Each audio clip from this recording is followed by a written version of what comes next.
to the creative industry and how we can go about it and who needs what, where, when, how. We'll be talking about it next week. Until next week, Eddie Okila, Faisal Chiwewa, the founder and the CEO of Baobab Foundation, we're signing out on the Creative Talk.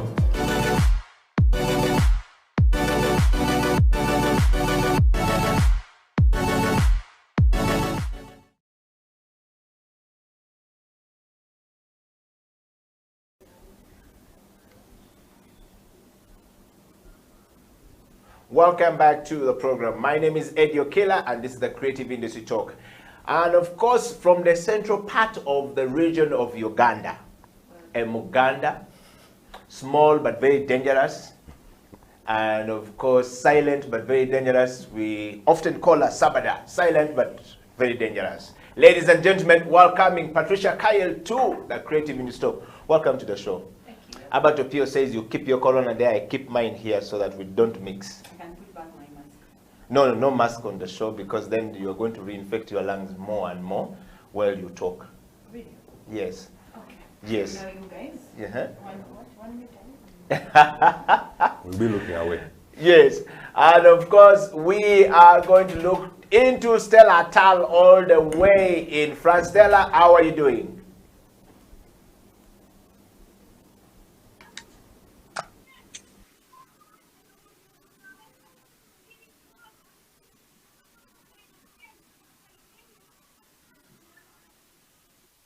She can't. Stella, are you able to pick? There is an internet problem in France today. Stella, can you hear us? Yes, I can.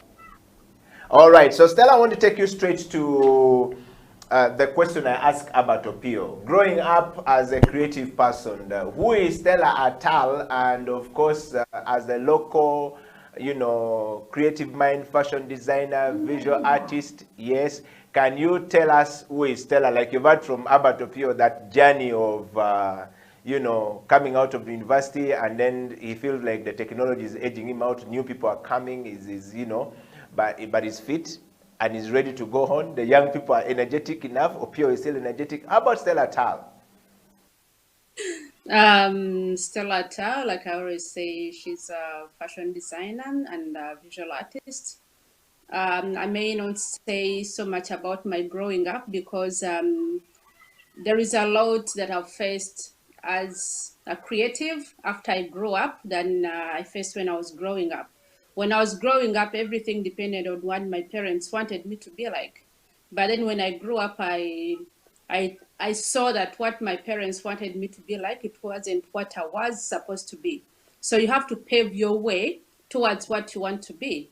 And it was really like a tough journey. Like I didn't hear what Opio said, but being a creative, most of the parents in Africa don't believe in creative children at home. They want you to be like the neighbor's child. They want to be like the relatives. And when we're growing up, if you're not an engineer, you're not a doctor, you're not like a lawyer, then you're nothing to the family. But for me, I knew I was an artist. I had the talent, and coming from a creative family, I knew there is no way you're going to force me to be a doctor. That is not me.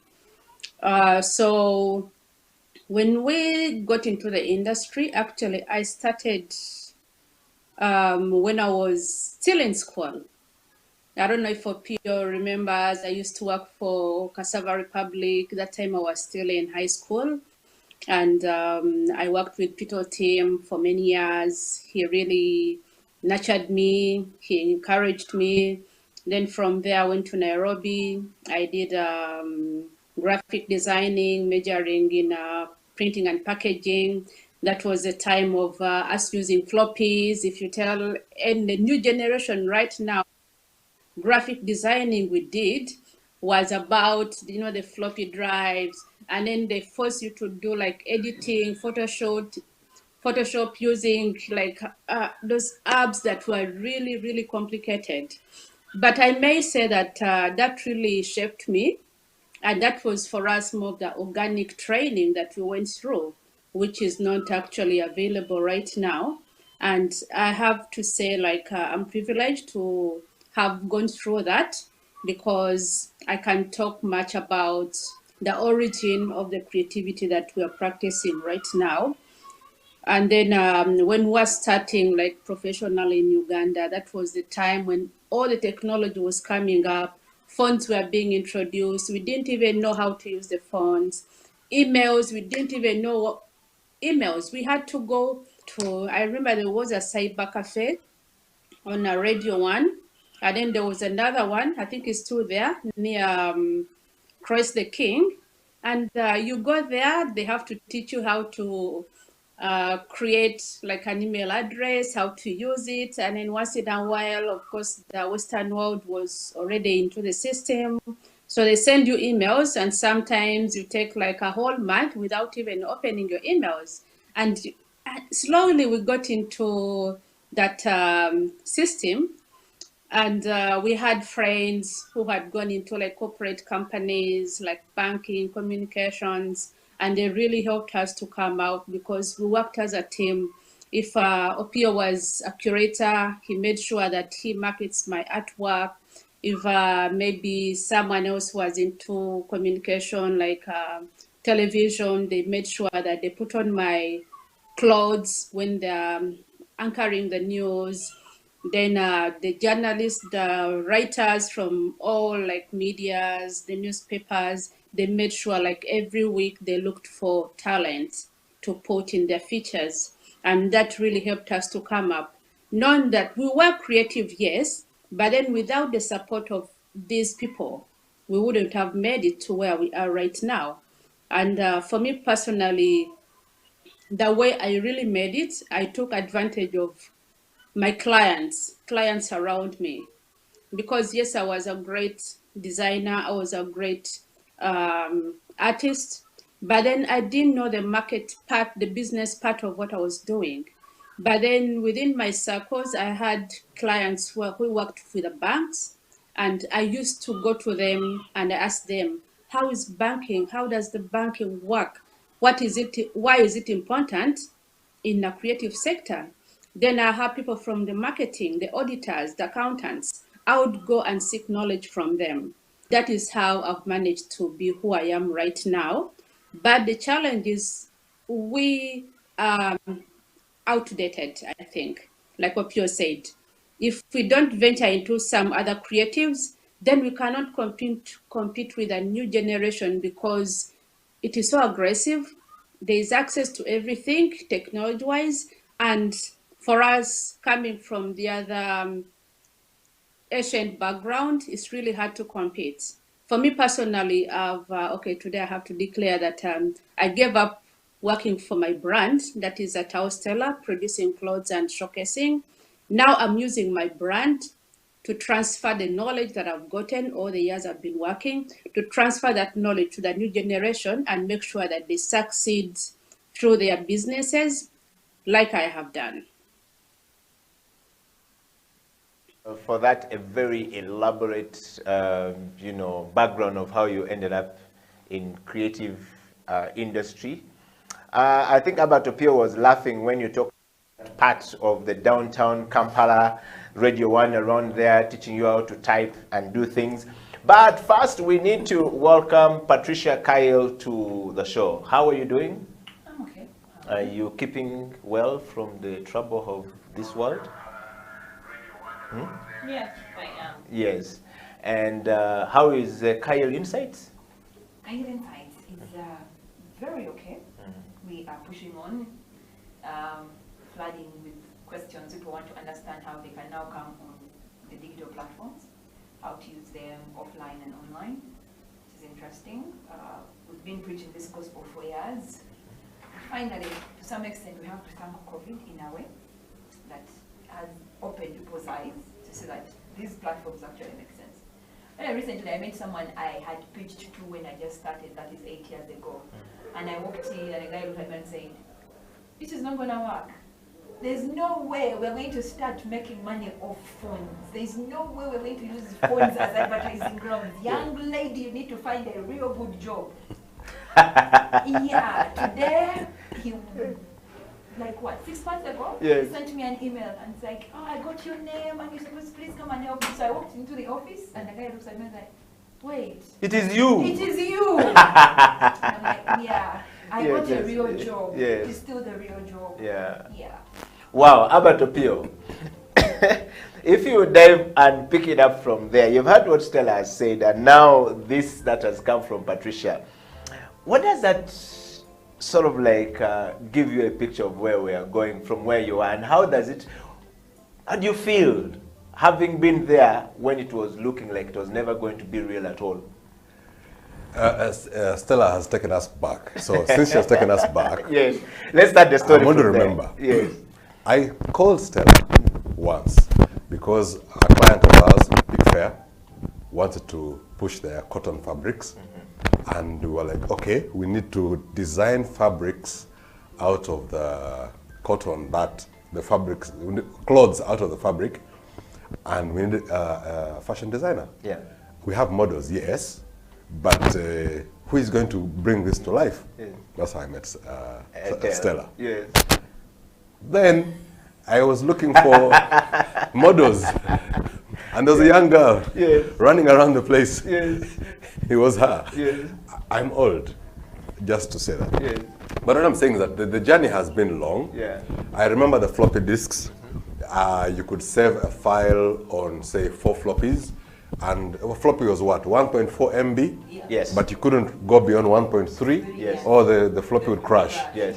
So, so if you had a 5 MB file, Yes. which is typical photos on your phone right now, Yes. Yes. Yes. one picture is 5 MB. Yes. Then artwork was 5 MB. Yes. So you put floppy 1, it loads up to 1.28. Yes. Please insert Yes. floppy number 2. Yeah. And then, until you finish. And Yes. then Yes. you have to number them. All of them, yeah. Because if you put the wrong one, Yes. then you're going to spend an hour Yes. trying to figure out Which one goes first. Yes.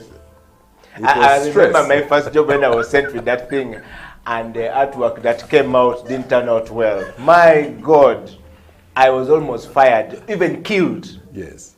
So then when as soon as I left university, Yeah. painting, brushes, that was my thing. And then we come out, and then there's a thing called computers. Yeah. Like, okay, that has changed everything. Because when I was leaving university, they were training the lecturers. Yes. So lecturers On how are- to use the on how to computer. use a computer. So when we graduated, we were the last. Yes. So the guys were learning. For us, we got out the next year. Yeah. That's when computers came. And the computers were like, what, 6? For, I don't know, yeah, no, in the whole art school. Yeah. So there had to be some formula on how everybody uses the computer. It was crazy. So I had to go to Yeah. a cafe, again, internet cafe. That's the people who had computers. Yeah. They were modern. Yeah. They had computers, they had the software, so you pay, and then you learn. And then it was a journey of teaching yourself and going through all these processes. But then we had people who were professional photographers, because then they shoot the photos, they bring them to you, you edit the software, you lay out in the software. Even the software we're using Corel Draw, Corel Photo Paint. It changed. I started Photoshop 5. Yes.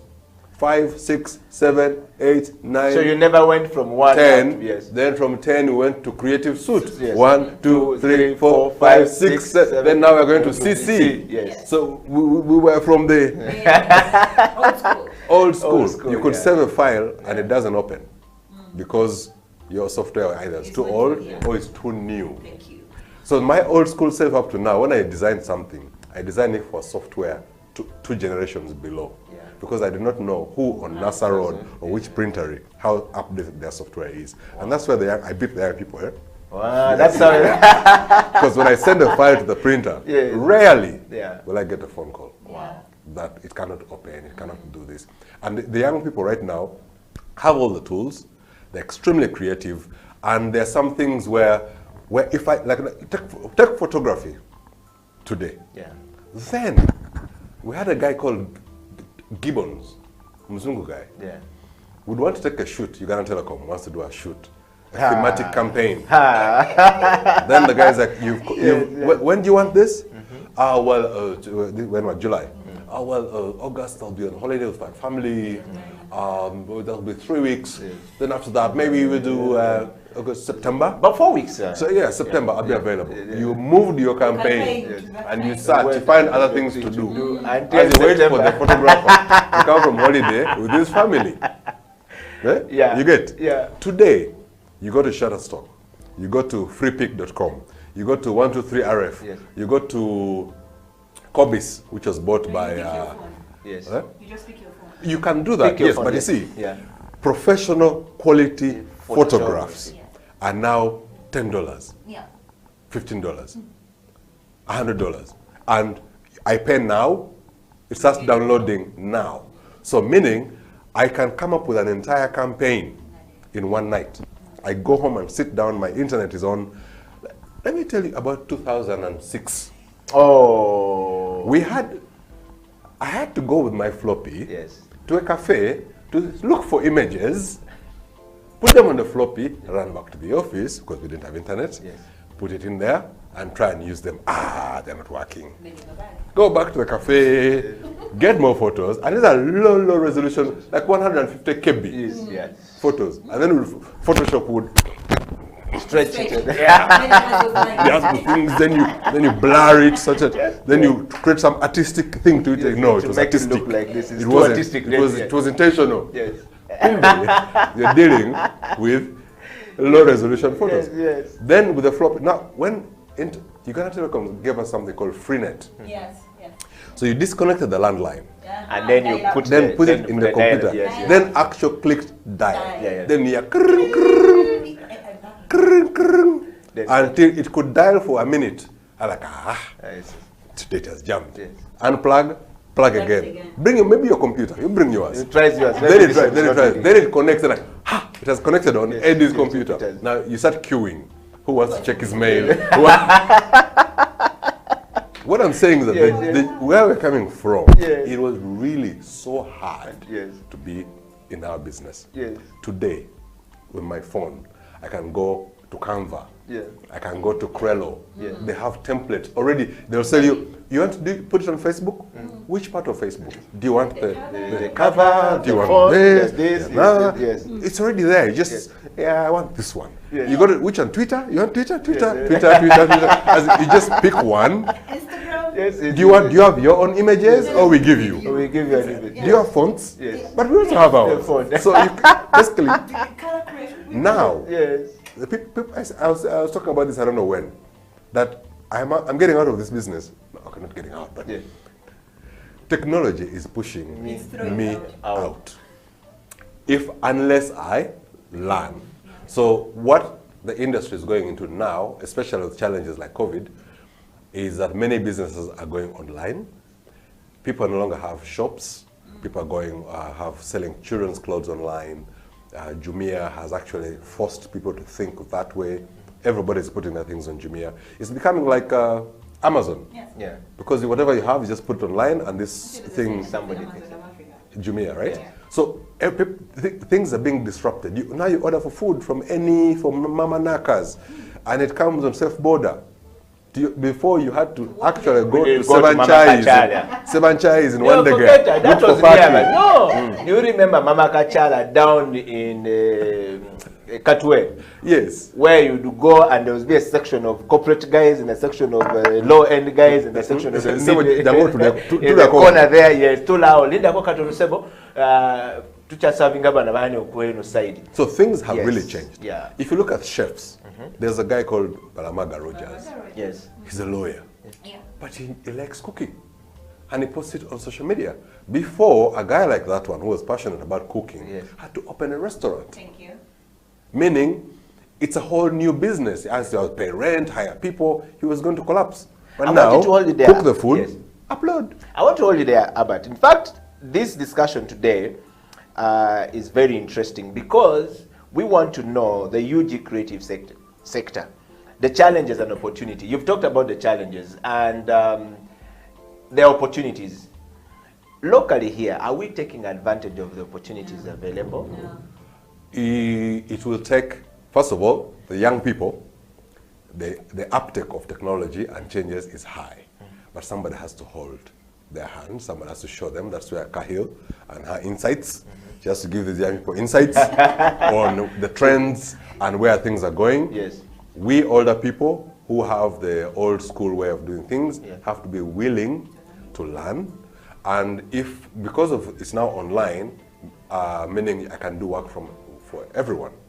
But that also means my game has to go up. Yeah. And there's no excuse today. If I do not know how to use Photoshop, Yeah. there are videos Yeah. that will teach me Photoshop. Yeah. If I do not know how to use Illustrator, there are videos that will teach me step by step until I learn. Basically, almost all software is available. The challenge now is about the creativity. Now, we guys who went to art school were taught certain tenets of design, how to come up with design, like the way photography is, and rule of thirds, Yes. don't center. There's certain things about a craft Yes. that someone must learn. Yes. The software is there, which will But help you doesn't to have do this. that. But it doesn't have certain. So there has to be a certain process of learning. And the beauty about it, even today, they're available online. YouTube is the best teacher these days. Everything you literally search for, YouTube will give it to you because somebody else has asked for it. Yes. So there's no excuse today. Actually, like me, now I'm in social media Influencing. marketing. I'm not an influencer. People don't know me. don't know me like that. But we know you like that. Yes, Yes, but yes, yes, but yes. can I tell you that I've not organized a single tour in my No, life? no, you don't organize them. You Yeah. influence people to organize. You influence people to come to go for them. You influence people to talk about the tours. So that's where, anyway, the world is going. Yeah. And there are certain things you must learn, the tools of the trade. They are already online for free.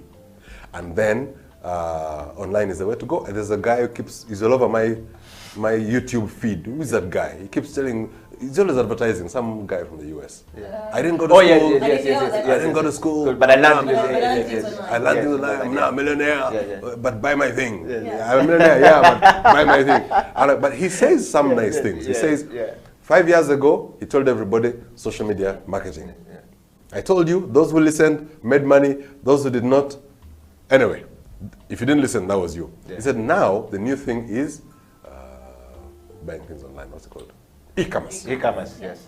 Everybody's going to go e-commerce, but there are not many people who can help businesses go e-commerce. So if you are a creative person, number one, you have to be able to design the look and feel of your whatever page it is, whether it is Facebook or whatever, or your website or e-commerce site. You must design it.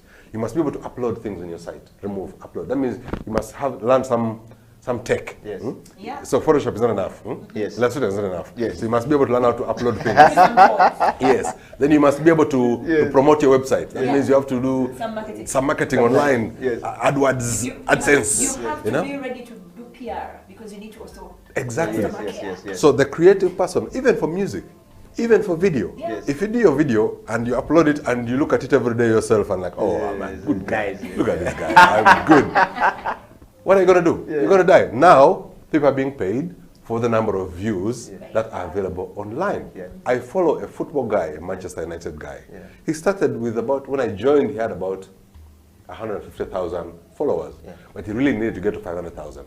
Because I think at 500,000 is when You start getting money. some company kicks in. coming, yes. He now has hit 1 million.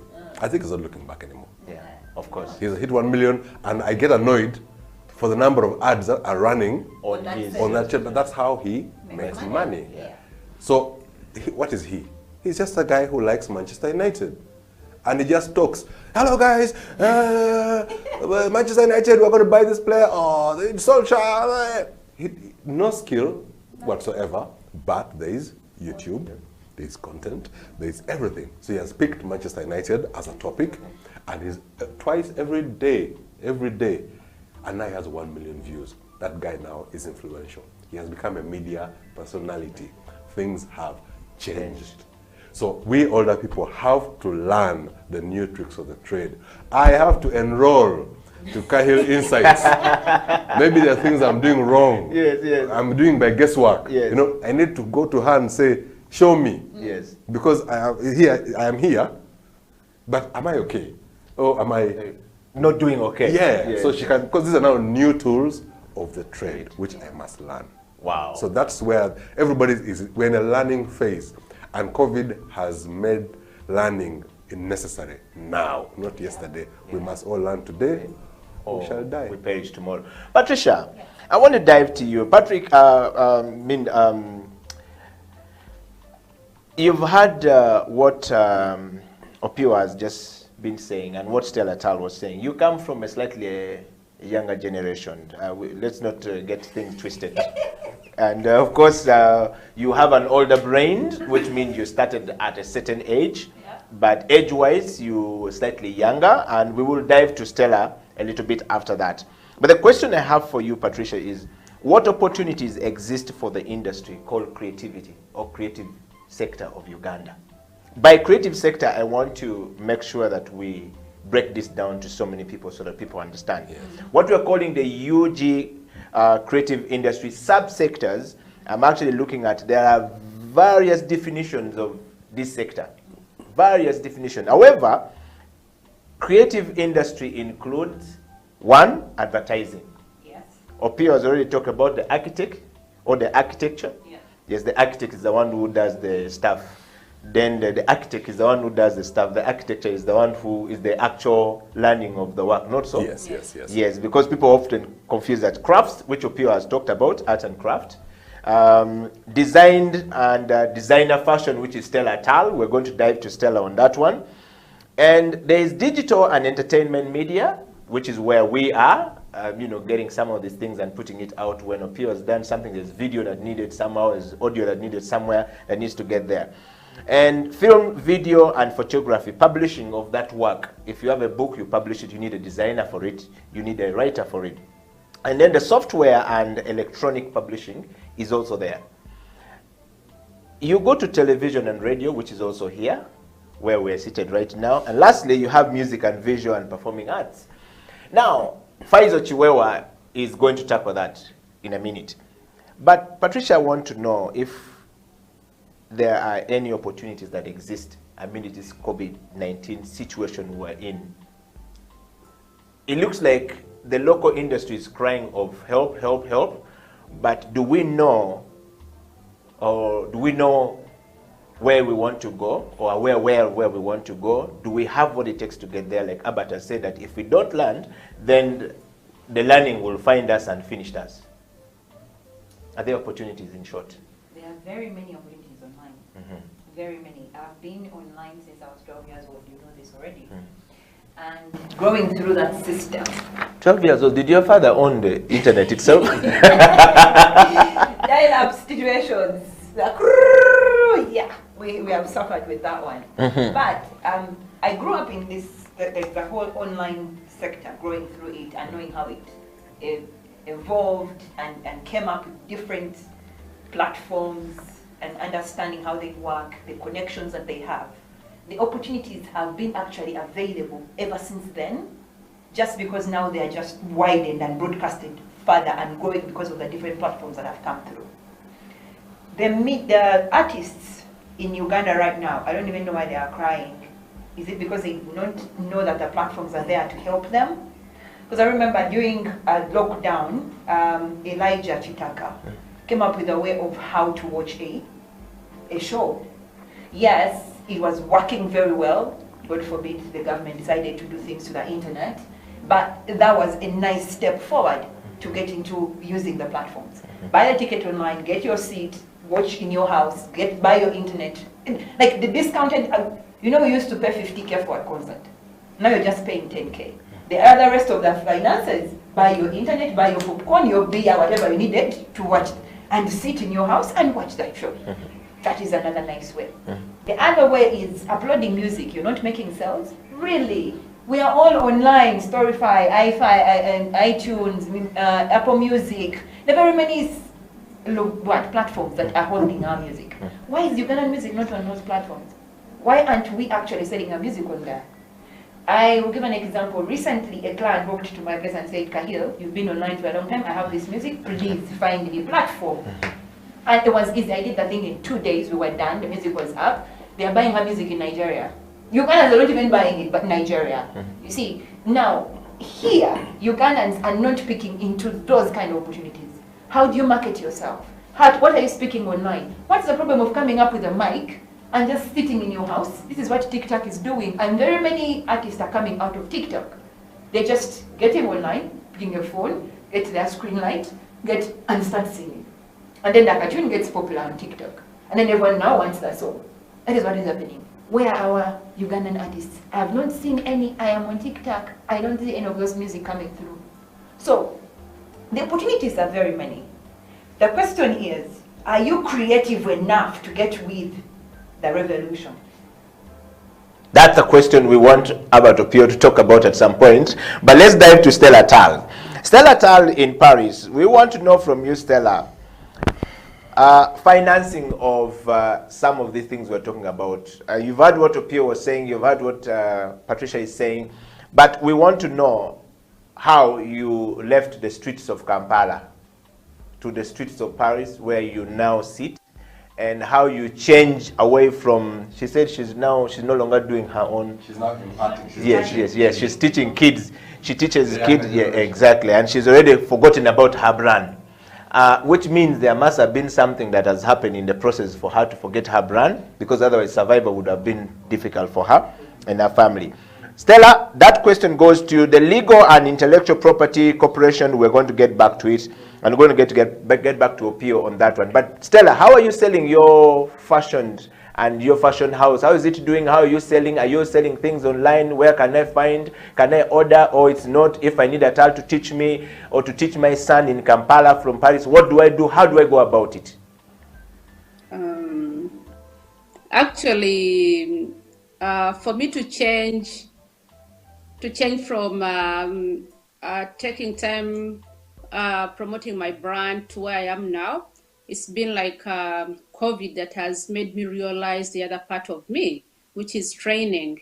Because before I came here in 2016, and literally I traveled every single weekend. I had shows every single weekend. I was never home. The only time I was home is when I was maybe like Monday to Thursday, and I used the time to produce collections that I was going to showcase the following Friday or the following weekend. I've been to so many countries that some of them are even just, it's like a dream that I've been there, because you just get there, you showcase, you leave. And in 2019, I actually slowed down. I was like, I'm moving so much. It is too much. Can't I do something that really makes me sit home for some time? And that's when COVID came in, because you never even have like holidays. When I'm here, the 4 days I'm here, Monday to Thursday, you're creating at work, then you have other programs you're running in schools here, the community, and you basically like on your toes 24/7. So when COVID came in, actually I remember I was going to Sudan. There is a program I'm doing in Sudan, the fashion program, and it's trying to help the Sudanese fashion designers promote fashion through their culture on the global level. And I was insisting, yes, I have to go. So everyone was like, no, Stella, all the countries are closing down. That was March last year. And I was like, yeah, but no, everything has been like in place. Everyone is waiting for me. I have to give a presentation, this, that, ticket bought, hotel booked. And then everyone looked at me. They're like, Stella, you're not going anywhere. I said, I have to go. Then midnight, the night before I traveled in the morning, watching the news. And our president is like, lockdown. So I was like, okay. So I send immediately my team in Khartoum. I send them a message. I'm like, yes, we've been put into lockdown. So we thought lockdown was going to be 1 month or a few weeks. Then I said, the following week, I was like, okay, now I'm settled. Let me think about collections. I'm going to showcase after the lockdown. So I was so energetic the first week, very energetic. Then as time went on, you're still within this four-cornered house, from the bedroom to the kitchen to the sitting room to the bathroom. So you lose the interest. Even the collection I was working on, I gave up. Now I started watching news. You wake up, you watch news, you do exercise. All of a sudden, even you lose interest in all that. What next? Now you start playing with the children. Even the children are getting on your nerves. They can't see their friends. You're not allowed to get out of the house. Basically, you're just in the prison. And when I talked with my team in Sudan, and they're like, we need to make this happen, whether you're here or not. What do we do? I said, okay, fine.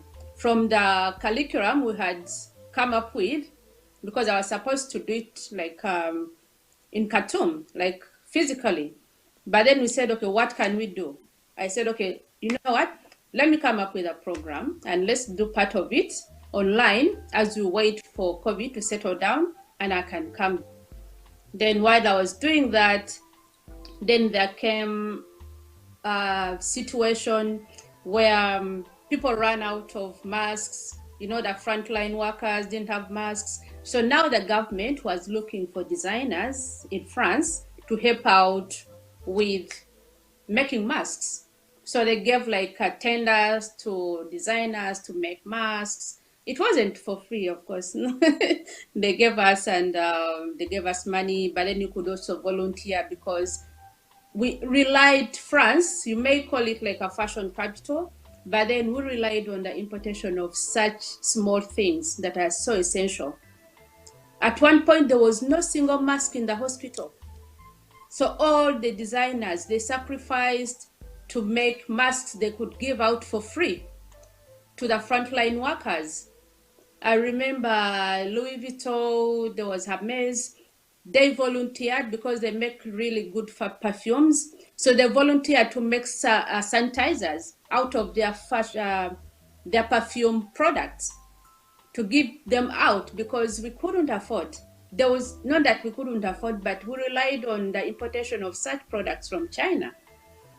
So after a few months, Macron realized that, okay, if these people are so active like this, which means if we stop the importation of these products from China, this country is able to produce locally these products. So now they started encouraging people who could produce things locally to do that. And to do that, they encouraged designers who could give like training to the local community to empower them and to give them skills to produce things locally. So that is how I started training people how to do like masks. Then you train them how to like start marketing their products. Do shows is going to be the end of me, but then I could still produce clothes and sell them online. How do you do that? Like Opio, and she said digital marketing was now the in thing. Everything had closed. So you had to make sure that you train yourself how to get into the system of digital marketing in order to get money. So we had to learn the hard way. First of all, we had to learn how to use Zoom quickly, how to market things online quickly, everything that is involved, like taking pictures, good pictures. You had to buy everything like on Zoom. I need good lighting, I need this, and now packaging this. We taught ourselves how to do that very quickly. Then for me, I remembered with a project I'm doing in Sudan, I was like, okay, I had an advantage. First of all, I've been in the business for 13 years, and I have the knowledge that I've acquired from my clients from different sectors that have helped me be who I am right now. I know exactly what is needed for the industry to grow. I know how the designers can create their brands, market, and get investment opportunities.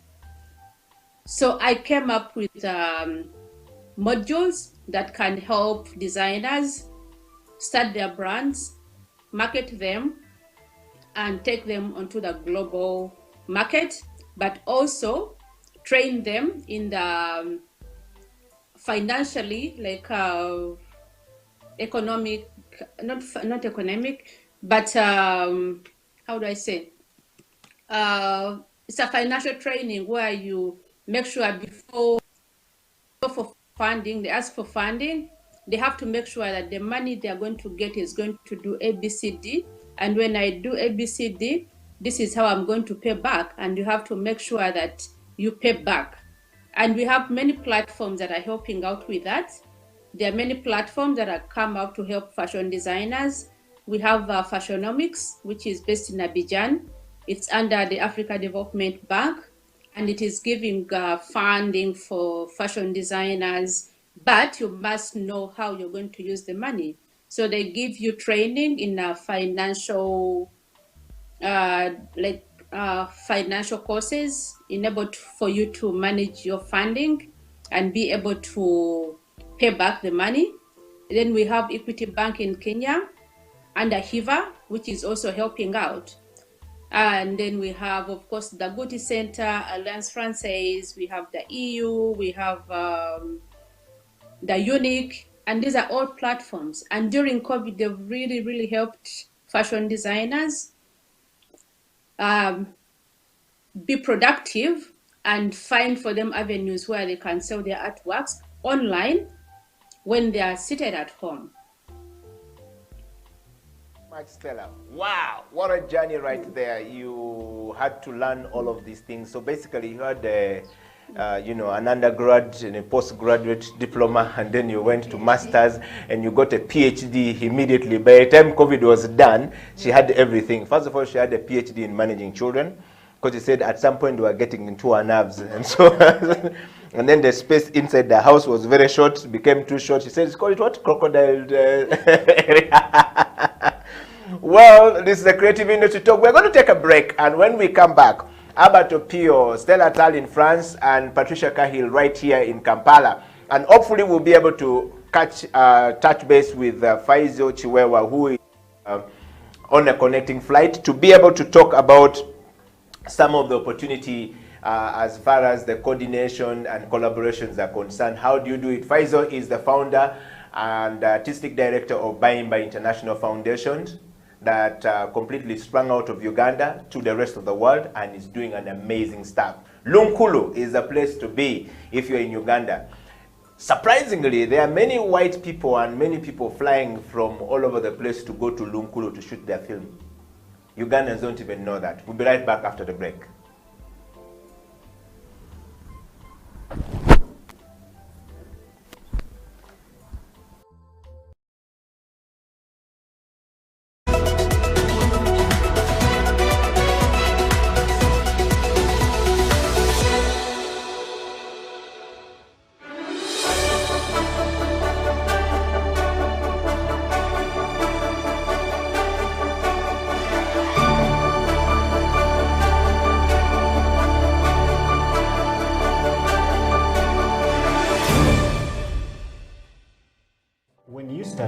Definitely, if it's a good idea, it has gone through the development process. Then you start what we call in fundraising as an institution or even an individual who has a creative project.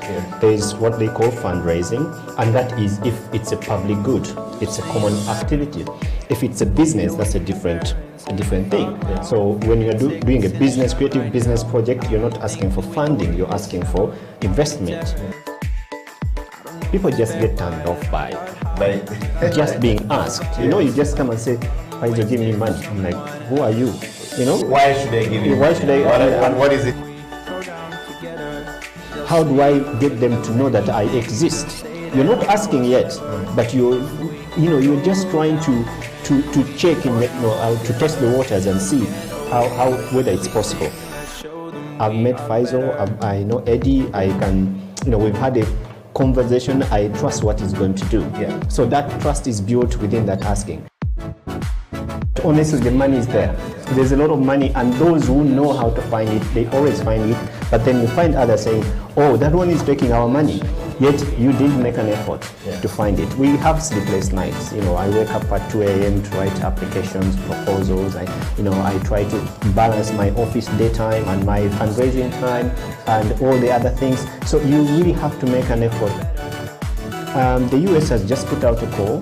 The State Department has just put out a call for support for a collaborative grant between the US and Uganda. It's for institutions, it's for individuals, for practitioners that are interested in exchanging ideas and knowledge between US and Uganda specifically. And it's quite between $5,000 to to $50,000. So it's available. I talked about earlier about the SCP fund, which was it was introduced already here in Uganda before COVID, I think. And finally, we got British Council and HEVA managing this fund for East Africa. So if the call is almost out, I think they'll put it out in May or June. And when that call comes out, you can apply for like 180,000 euros for 3 years, that you can do whatever you want to do. It's both institutional and for individual projects. Please share it far and wide. We are live on YouTube, on Facebook, and on Twitter. And this information will always remain there. You can watch the show anytime. You can share it far and wide. And Faisal will be back here next week. We'll be talking about investment into the creative industry and how we can go about it, and who needs what, where, when, how. We'll be talking about it next week. Until next week, Edio Killer, Faisal Chiwewa, the founder and the CEO of Baobab Foundation, is signing out on the Creative Talk.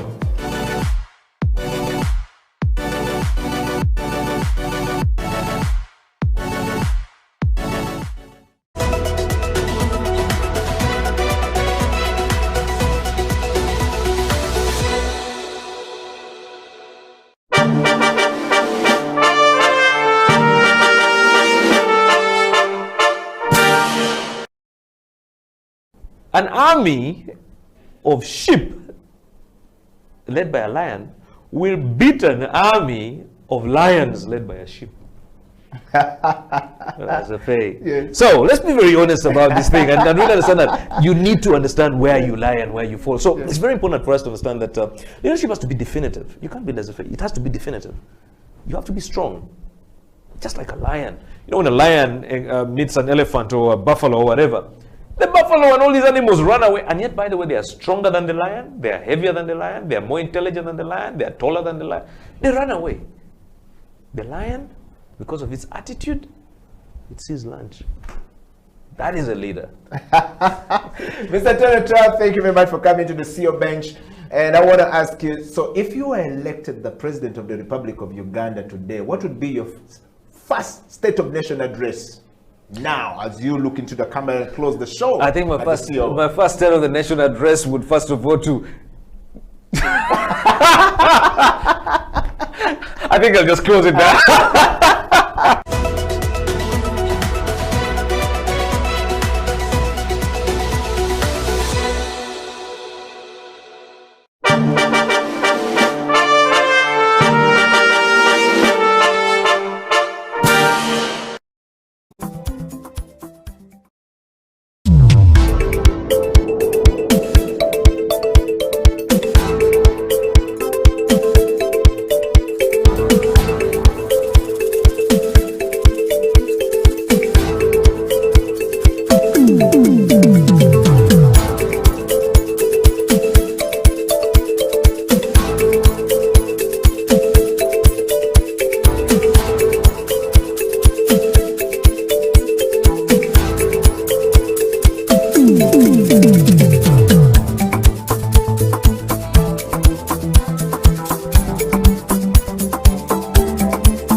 Welcome back to the program. This is a Creative Industry Talk. If you're not enjoying this program today, then there is something fundamentally wrong with you, if you're a creative mind.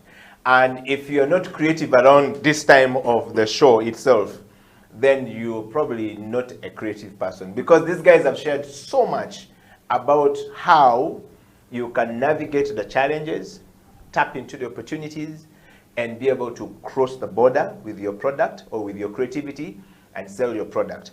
Well, Albert Opio,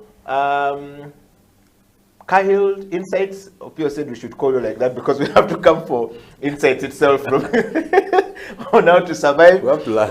online, because this is the only time she's very relevant to us right now, because she's been there since she was 12, and some of us are learning when we are 40. So you can imagine the difference between the situation we are going through.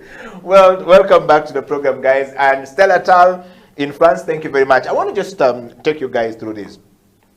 While there are many benefits come out of the digital advances, so does one of the major challenges, okay, for the industry. And I would like to say this: the global competition from the film production to design to new international centers for creative businesses all across the world are developing rapidly across the globe.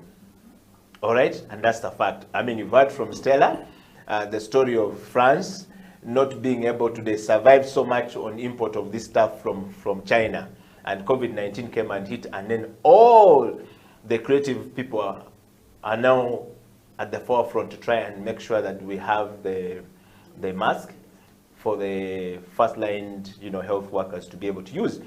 I think I found that very fascinating, and I think that if Uganda had done the same thing, we would be very far. I don't know how many of us hand sanitizers we have now hit if we have overtaken Brazil. The president said we are going to overtake Brazil in that context. I don't know whether we have overtaken Brazil already, but I know that we did produce many of them. But the other side, Patricia and Albert, this thing is also making it quite harder for small businesses to enter the new emerging market, which means you have to be sharp enough, you have to be smart enough, you have to be like Albert Opio. You have to be seeing this thing, like Opio said, there are certain things, the rule of the third when you're designing, and the things you should do and the do's and don'ts, those were taught. And Opio developed skills out. It says, yes, I am here. You are here with all these things, but still I am still making money better than you, because Opio has certain skills and is going through, which the young people don't have, and many of the businesses are closing. The world says Uganda is one of the most entrepreneurial countries in the world. All right? And they also said we are culturally the most diverse country in the world.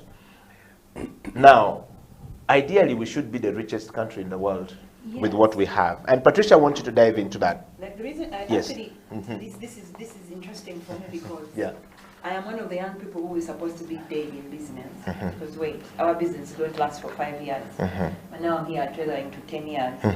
So yeah, Cahill, you've done it. But here's the thing. Yes. I actually don't believe that I've done anything yet. Yeah. Because I've not held, someone has not come in to say, Patricia, here, let me hold your hand.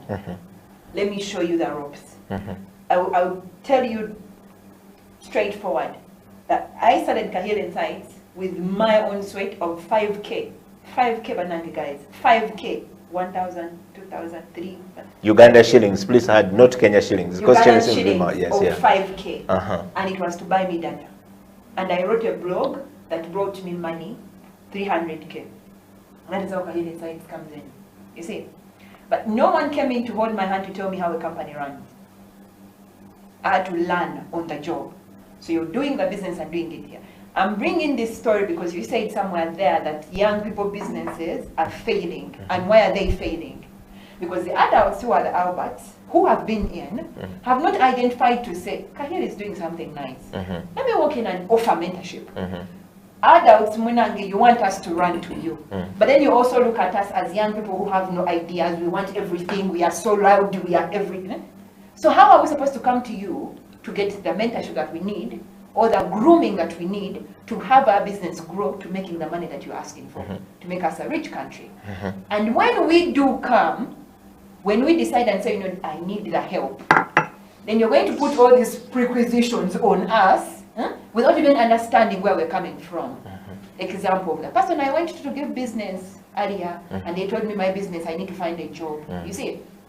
So we are all bundled up in our own sector. We are all bundled up in our own ideas and supporting each other.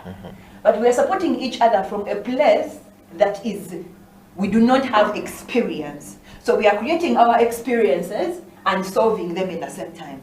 So our will, this is why it is so fast for you to even come in and help. Right now we've decided to say, Let me go in, get burnt. I'll come back and tell you guys that I got burnt, but now this is how you do it, because no one outside is saying when you pass there, you get burnt. That's the first thing. Second thing is, when our technology walked in, do you know who the first people who discouraged technology? You, the old people. I knew you were going to come there. You said Yes, we yes. spend so much time on Facebook. You made sure that when we even got employed in your businesses, you switched off the internet so we don't access Facebook, Twitter, LinkedIn, any of those platforms. You waste a lot of time. Am I wrong? No, Herbert? you're not wrong. Those You're not were the wrong. actual ones. Yes, yeah. Now we found our ways. I'll get a mobile phone, don't use your internet, I'll use my internet. Now you guys are walking into our space and saying it is now important. Hey, for crying out loud, guys. First go back 10 years, 5 years ago, you said it was not. So now, it's like payback. Indirectly, actually, young people are paying you back. This is why, when you closed Facebook, we went to VPN. We're like, don't worry. It is okay. You don't want us to be online, it is fine. We will be online in our own dark web. You see, what I'm trying to show is, the adults, or the government, or whoever is in power in whatever way, you're not making it safe enough to say that this is necessary for the country. Right now you're putting 12% on the internet, beginning 1st July. And how do you expect the creative industry of I cut my shoes, and I tailor my clothes, I have a Facebook page, and now my internet that I was working at I was paying 100 MBs at what, 2K? Now I'm going to put 2.5 for 100 MBs. How is that removing money from my profits? So that you who is asking for the economy to grow, the economy can grow. And where is my 500 of the 12% on the internet coming back to help me? Because you're not even investing back in my small sector business, my creative business at all. You see, even like a small thing, you would have said, okay, I'm giving you free internet to grow. You're not enabling it to grow. You're closing the platforms I'm working on. Ugandans, the biggest percentage of Ugandans are on Facebook. They use Facebook for almost everything that they need, but it is blocked. When we want now WhatsApp, you also want to close WhatsApp because it's where we are sharing all the videos. Now where do you want us to make money from? We're the creatives. Wow. Well, Albert Opio, I know you are itching to jump in there, but I want to say something. Sometimes also the young people are nasty.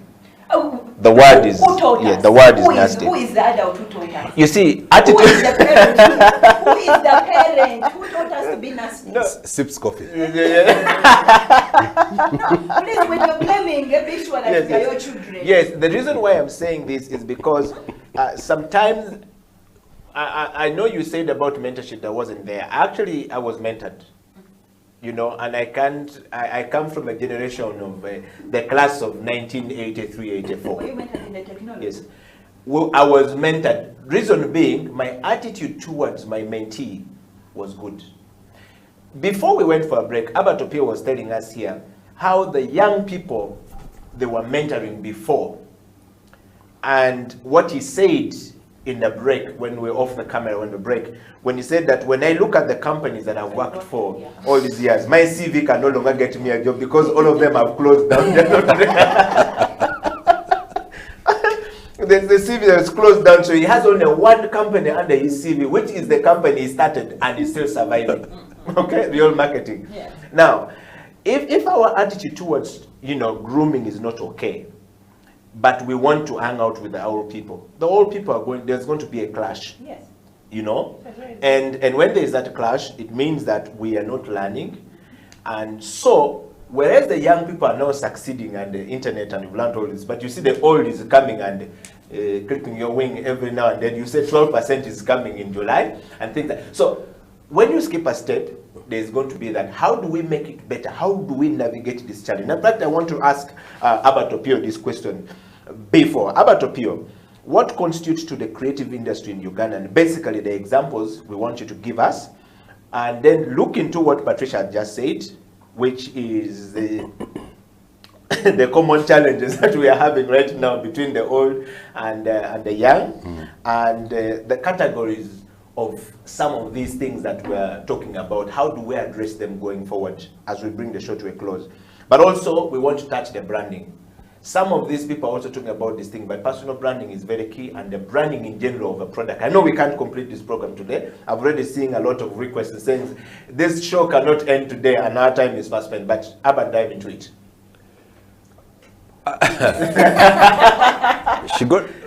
Patricia got so passionate Yes, yes. about these old people. Yes. But I can look at it from a different perspective. Yes. There will always be challenges that young people find.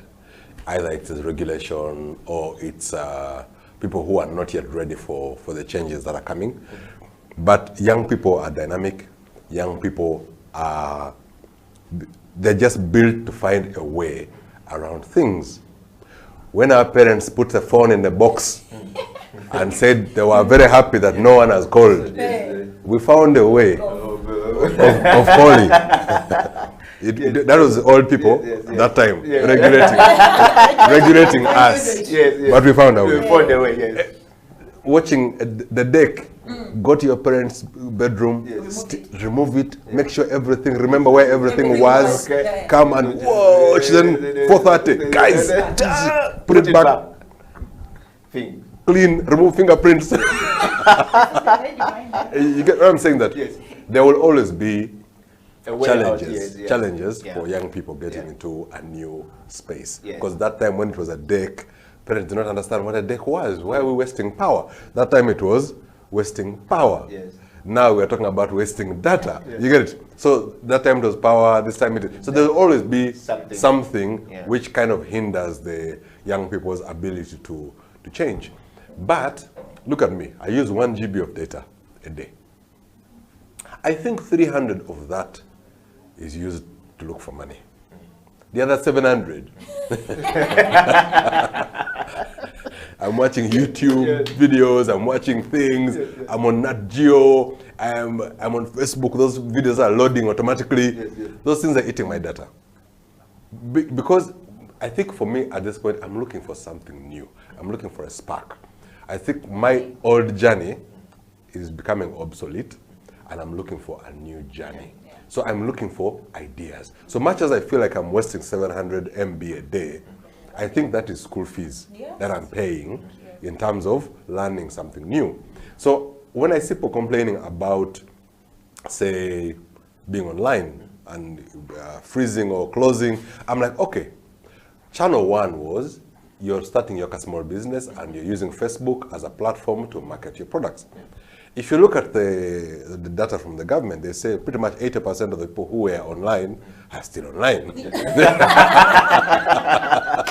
So the guys, in fact, they're probably going to remove OTT because they said it hasn't worked. The money it has generated is not worth it. So that's why they're removing it and putting it on data itself, such that everyone, all the 18 million phones, by default, pay that. Because now, like me, I paid OTT. I pay also. Even this morning, I paid for us to be on this show. Yes. So I pay because I am a regulation guy. I don't like fighting government over small things like 200 shillings. So I pay. But it hasn't worked because the young people have shown the government or the older people that we can work around your systems. So, and that is a good thing about being young. You're always willing to try out new things. But let's go back to how a young person can use the opportunities that are there and change their business. Maybe selling shoes online or selling, what's the most popular thing they sell online? I don't know. I sell masks. Right now, clothing, food, masks, and food. You get it? Food is the Maybe that was the first thing that you used the internet for or used the online social media for. That was idea number 1. That doesn't mean ideas are frozen. No, it doesn't. The ideas are many. Eddie, you've wanted to have a TV show for a long time. The guys in the industry closed here and closed here and closed here. And now we're online. You get where you control and regulate how you want to be online. You determine who comes to the show, you determine how the graphics. Basically, everything is in your control. You've beaten the system. So when they said OTT, you paid because you're like, I want my system to be online. So we need more people going into these small challenges are worse than the challenges we had where I had to go with the floppy. To an internet Where cafe. sometimes the diskette would, the way you get put stuck. it in the pocket, if that thing just If that moves thing like bend this, like this, and it I'm doesn't finished. open and the thing crashes. yes, Exactly. Yeah. There was a technology called zip drive. Yes, yeah. Oh. That guy was like a king. If you had a zip drive, he would take your wife. Those guys were angels. Yes. But the technology came and wiped them out, right? So every time there's a challenge, Yes. there's an opportunity. I realized two things. One, I talk a lot. and somebody said, Herbert, I think you need to put that mouth to use. Make money from that mouth. Maybe the skills I have in clicking and whatever, maybe that's not where I'm supposed to be. You need to be on. Maybe that's where my training was, but that might not be where my skill is. Yes. For example, I like teaching. You get it? So why am I not teaching? So I like talking. Why am I not making money from talking? yeah. So in other words, I should start saying, what can I do with these other things that are sleeping? Yes, yes. And then, but then I don't want to do it in a haphazard way. Yeah. How am I going to make money? So I need to go and pay Kahil Insights. Yes. So she gives me insights. So I want to do 1, 2, 3, 4. Now break it down for me. Which one do you think, Yes. with my skills? Yes. Which one do you? With my Let's do the mathematics for me. my Which one? Yes. Age is a number. I'm not being left behind in this technology thing. I'm coming. Yes. Anyway, but you have guys like Top Gear. Yes. How old are those guys? Yeah, they're very old But guys. they're on YouTube, they're top of on this TV, thing, yeah. they're old guys, but they're relevant. So I don't think the technology changes have removed age as a factor. If you're willing to learn, you've got to be able to. So I think the young people have to look at the innate skills that they already have and say now, and open up, broaden. That's why I was really happy to have been to art school. Not so much that I got the degree, because I left it there, I didn't pick it up. Yes. No one has asked me for it. If they ask me, I walk away. Because that means you're looking for paperwork and not results. Yes. You're not looking for results. Yes. You're looking for paperwork. So I've left it there. Maybe they keep it better. No, we are many who left it They there. are very good. They are We are storing many it who for me just said for free. finish. Yes. You want me to pay this for you to present it to me? Thank you very much. This is what I was looking for. Yeah. Exactly. But what happened in the 3 years I was Yeah. there, everything that I came up with in my mind, there was nothing wrong and there was nothing right. So do your thing. Do your thing. Kahil, some guys would laugh at you. I mean, you can't draw a human being. But the guy would draw with the legs going this way. But then there was an art. There was a way to explain. There was a way to explain why his legs are like that. They'd say abstract. Yes. So there was nothing wrong. Everything in creativity. Remember that thing in the art school where they say the mistake is the art, is the art. Exactly. Yes, So yes, we learned not to Yeah. look down on anybody's. yes. So if you draw things funny, we look for the good thing in that funny. So there was an elective called objective study, Yes. which was exactly what it was. Yes. Objective study. So they'd get a goat. I'll give you an example of a goat. They get a goat and like, there is a goat. We're not saying compete with the camera Yes. to draw the goat. Yes. But what do you see? And everybody sees the goat differently. Yes. So someone like, maybe I started the mouth. And then he focuses on the mouth only. And that is his skill. And I'm like, I want to see how, and it's sitting down. So the goat, of course, doesn't stay in one place. yes. You know, goats are restless. Goats are So moving. standing, lying. So in that time, pick what you think is your thing. The next day, they killed the goat. The week later, they killed the goat. Yeah. Then the goat is there, dead. What do you see in that goat? A week later, the goat is rotting. There are flies. It's smelly. What do you see in the goat? in the goat? What is the beauty out of that? Until we reached bones. It took us 3 months. to draw this goat from when it is alive Yeah. up to the end, and they were just trying to tell you, break out of your. We all know what a goat looks like, but each of you, what are you seeing? Imagine this goat that when it Yeah. is not moving, it's like Because this. some When people it's can edging. look at the way the maggots are, yes. you know, and you know when you look at a maggot, it's kind of beautiful. You can look at it with all its grooves, and then other people are like, it's dirty, it's ugly, you know, it's messy, you know. So basically, everybody, you could see all those reactions Yes. in everyone's art. Yes. Someone's like, it's messy, it's ugly, it's beautiful. So someone would draw something, a wound, cut where the, and it's rotting, and draws it, and like, this is the most beautiful wound I have ever seen. You get it? Eh? But everybody was interpreting that assignment differently. So no one was wrong. And that, when I came out of university, I looked at everything as, where can I find the positive? So I'm never a negative guy. I'm always like, okay, so they've blocked the Facebook. Okay, the Facebook is closed. So when and how do I get through it? What about the YouTube? What about Twitter? What about Twitter? What can I do on Twitter? What about this LinkedIn thing? Yeah, this LinkedIn thing. What do they do there? You get, what's TikTok thing? Yeah. They're for young people, but I think I yeah, can use it. Yeah. what is I signed it, baby. I what signed is it before. Vimeo? What is Yes, Vimeo? Vimeo. What is Vimeo? So I am wired Yeah. to look for a way out because in the training and art school there was no roadblock. Whatever you did, it was like the lecturer come and ask you, take me through. I've seen what you've done. Just what is the thinking? Let's tap into how have I arrived here? Yeah. Then when he understands where I'm going, he now tells me the principles. That I like where you're going, but if you could do this, he doesn't tell you what to do. He just tells you, he tickles and like, maybe this direction, maybe that. I remember painting, I painted something.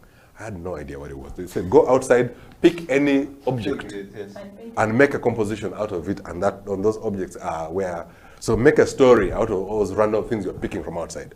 So we picked them and I drew them and I'm painting and I swear I was lost on my own thing. No, I didn't that understand. reminds So some me guy of who turned out to be a very good friend of mine. He was in third year, I was in first year. He was Gerald Lukongwa. Yes. He's passing by, third year guy, they know they're almost done. Yeah. Then the person like, what is this? Like, yeah, me, I got this thing, the guy I'm drawing it, they told us that the guy's like, I see where you're going. Then he turned it like this.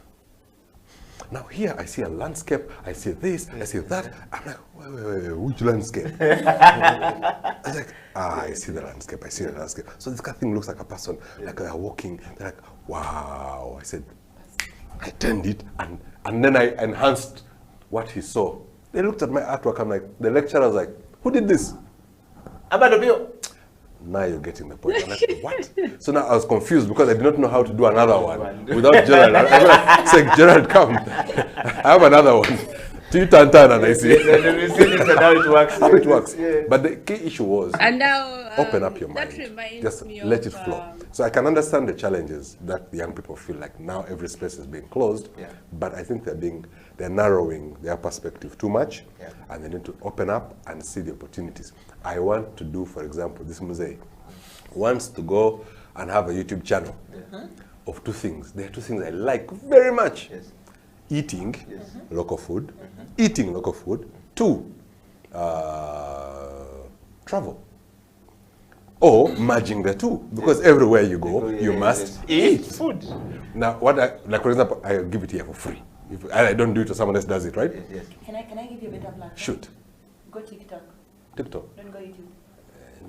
So your school fees you haven't yet Yes, to received. pay. I have to pay. Wait, So anyhow, so what I'm saying is that I'm thinking about it like, okay, I like travel. Every time I make some money, and the weekend is free, I want to enter the car, put fuel, drive.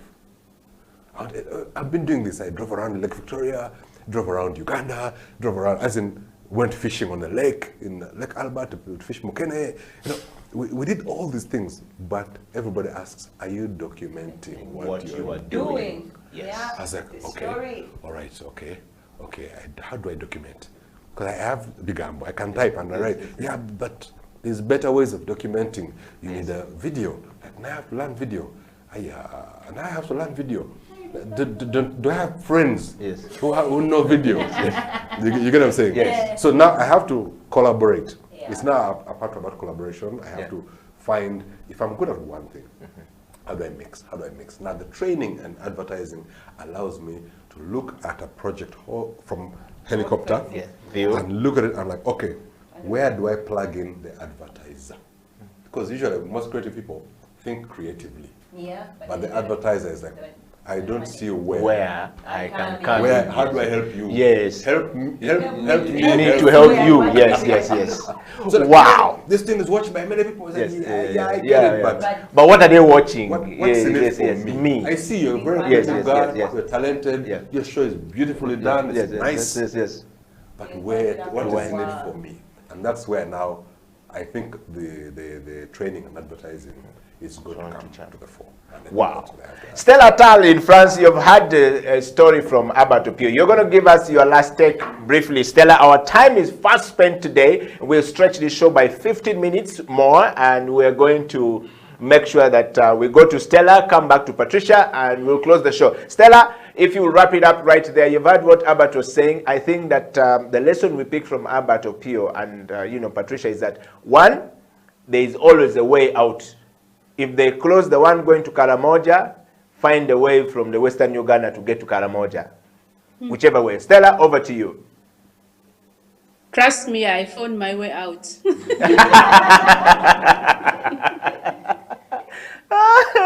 Yes. This comfort zone, I didn't know that there was this part of me, the trading part of me. But for me, waking up and sitting in front of the computer, trading children from all over the world, makes me feel like the knowledge I'm passing on is really relevant in the development of areas. And we have been appreciated, the fruits of the students who have undergone my training, what they're doing right now. Just after a few months of training, it makes me feel like I've been seated on a talent I never realized. And thanks to COVID, that it made me get to this side of me, which is passing on my knowledge that I've acquired for the last 13 years and passing it on to the new generation and helping them out grow their brands. For me, I feel proud about that. And I feel we haven't discussed so much about what we wanted to discuss today. And I would love to continue from here because there is a lot that we can share with the new generation. And there is a lot they can learn from us, much as they call us old age, ancient people, but there is a lot. And when Opio was talking about like training in a university, I remember, I don't know which university he went to, but I remember at Makerere when we had Maria Chizito, he used to take us out for nature painting. And then you go to the field, and then he tells you, I want you to draw this. And then he gets there, and then you've drawn something different, and he's going to bang your head like this, and you're like, shit. He was really tough, but then he wanted us to get some information that we're not doing. Like I draw something, he's telling me to draw a mountain, and then he's telling me to draw what I'm seeing. But what he's seeing is a mountain and trees, but me, I'm seeing something different. So I'm drawing something different, and when he comes, he's going to get two of you who have done a mistake, and he's going to bang your heads. And it's so hurting that you have to wake up and get to know exactly what he wants you to learn, which is not in the modern way of training because you're not supposed to beat children. You're not supposed to hurt them. So it is very complicated. Even sometimes when I go training, I remember when I was still in Uganda, I was given an offer to train at Heritage. But then the challenge I got, the children were not really into the art class because they loved art. They were into the art class because they didn't have any other lesson to take, like music or any other creative lesson. So you're teaching and children are doing their own things.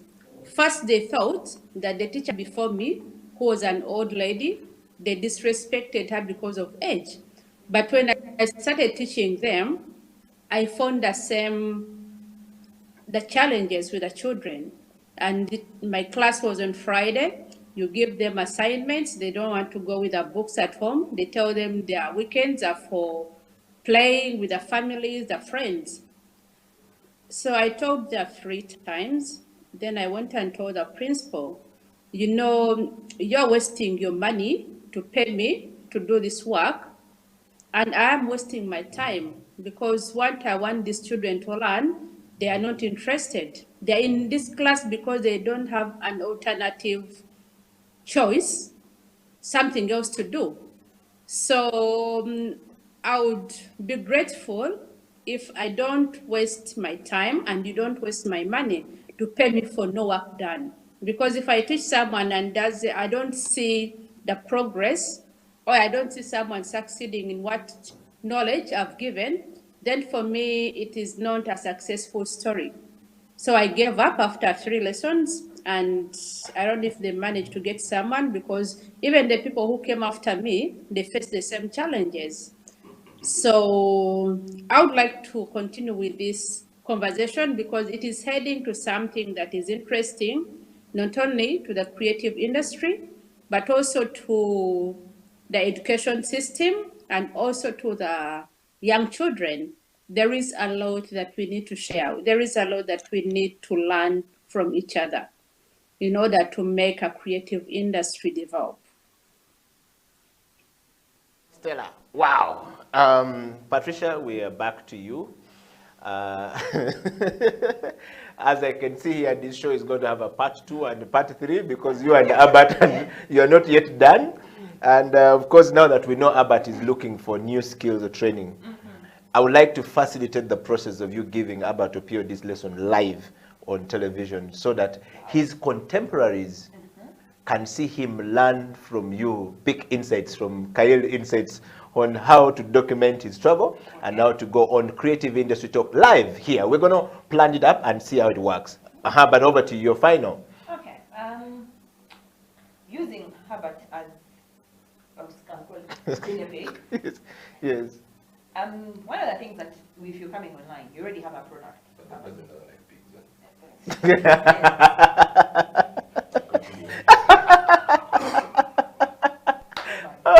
This is a Creative Industry Talk anyway. Anyway, so the Creative Industry Talk, yes. You have already your creative idea that you want to bring online. Yeah. Question is, you need to find out where your best audience would be.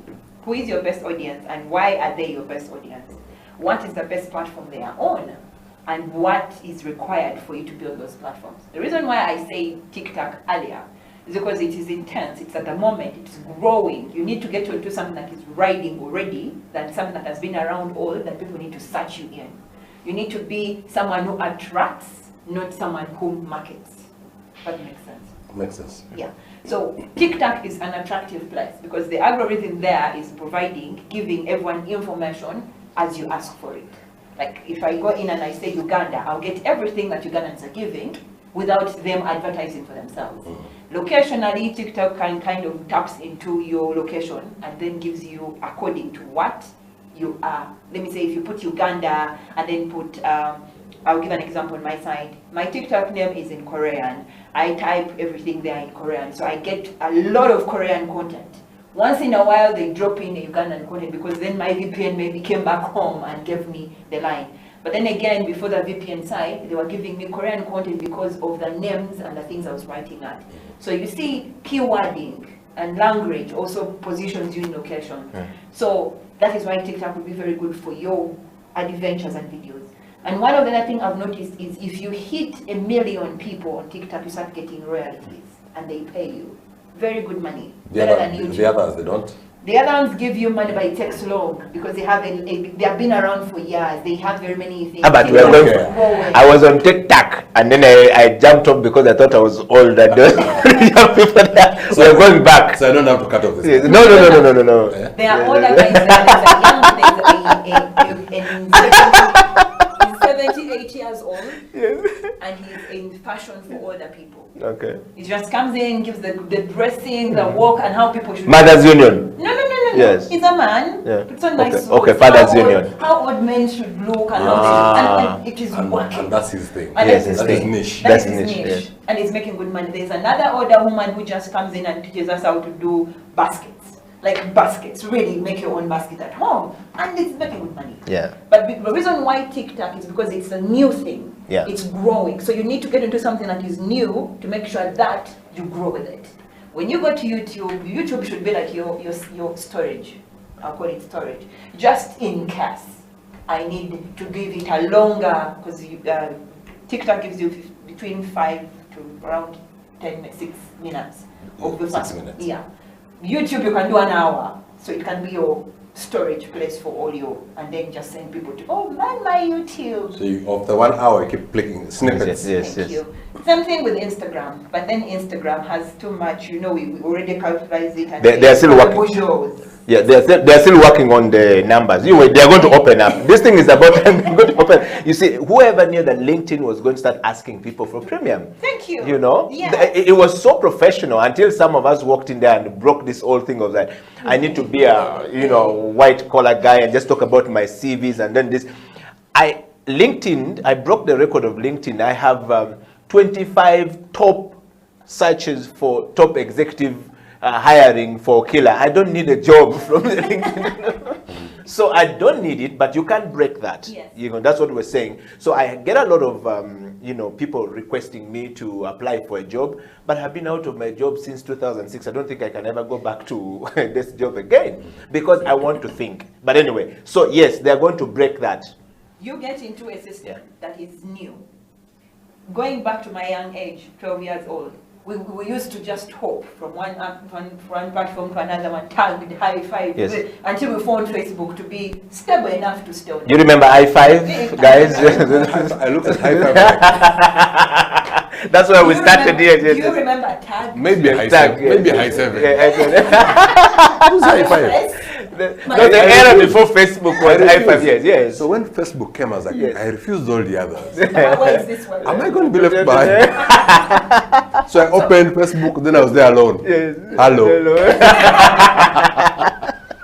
Guys, the creative industry has come to an end today. Albert Opio is, is a different man altogether. I've always said to people that I will be the first person in the African continent to put Opio as a TV personality going across Africa, and I think it's going to happen. I think he's finally reached that age that we can bring all his all his stuff to that point. Not that we are abusing him for that matter. He's saying no, it's because he's got a certain set of skills that I don't think he knows God gave him. With all these experiences he has, I think he can do a very good job. And I think, thank you very much, Patricia, for making sure that we can bring Albert here so that TikTok starts to work. Until next week, we will bring you Albert Opio and Patricia Cahill back. And of course, hopefully, Stella Tal will be joining us. And,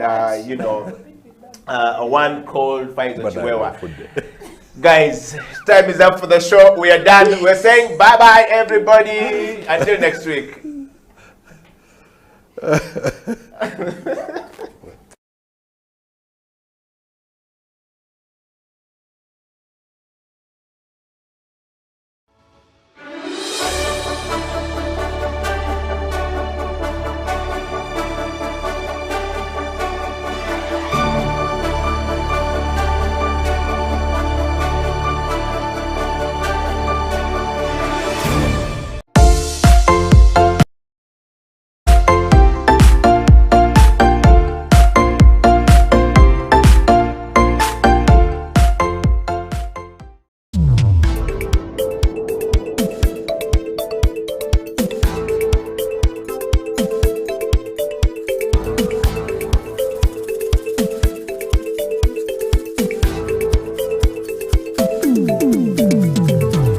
In recent years, music has become the most important art form in Iceland, and apart from the classical musicians and singers, we have very many well-known pop musicians like Björk, who the whole world has fallen in love with.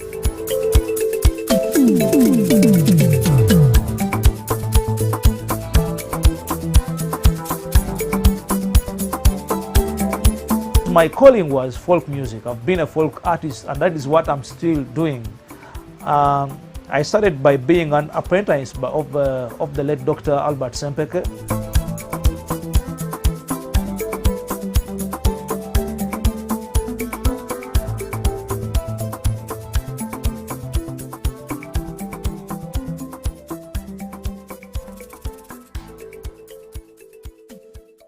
Was different, and things like, you know, witchcraft, juju, voodoo, all these different things they call them, were sort of part and parcel of who we were.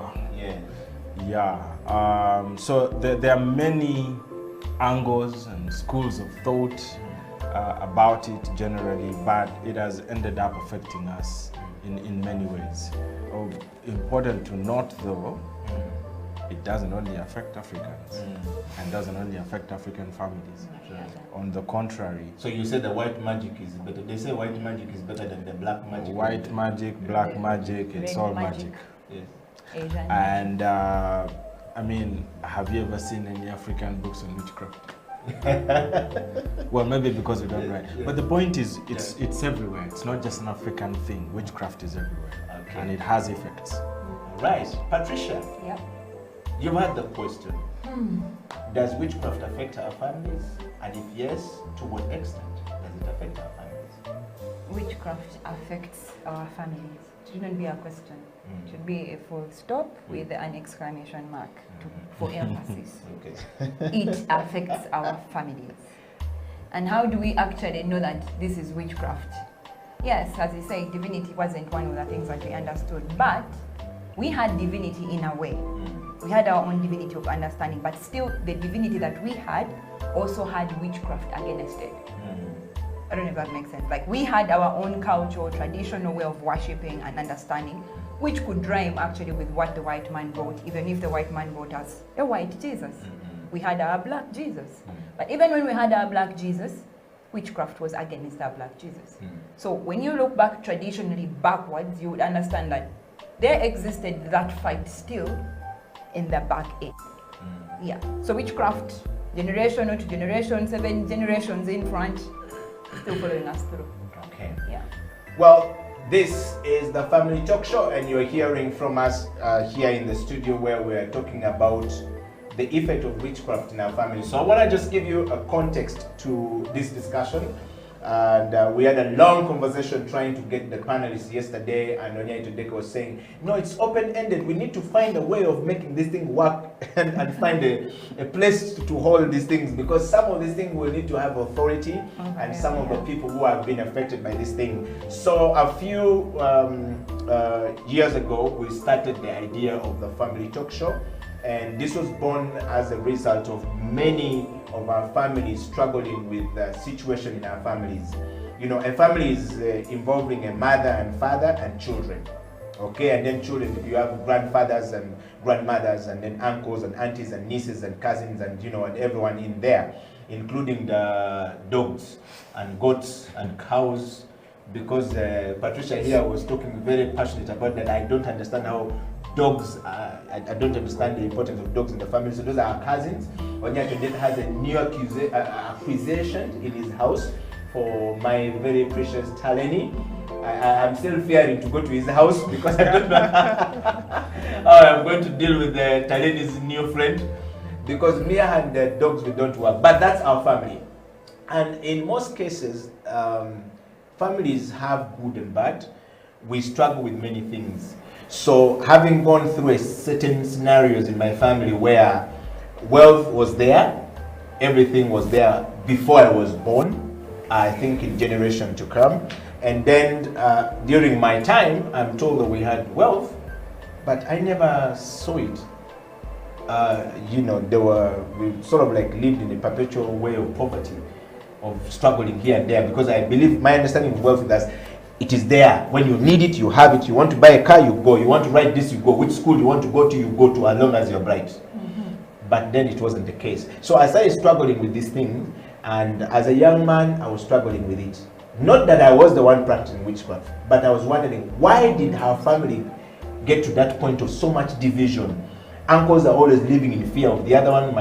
My mother's side is always countering my father's side. There's always something going on. And so as a child, I watched this thing. Then I realized that my other friends are also going through the same. In fact, for them, it was worse. For them, it was, don't eat from this place. When you're walking on this road, jump like this. Don't come back from the same road because auntie so-and-so might have done this. The tying grass. Just crazy stuff, man.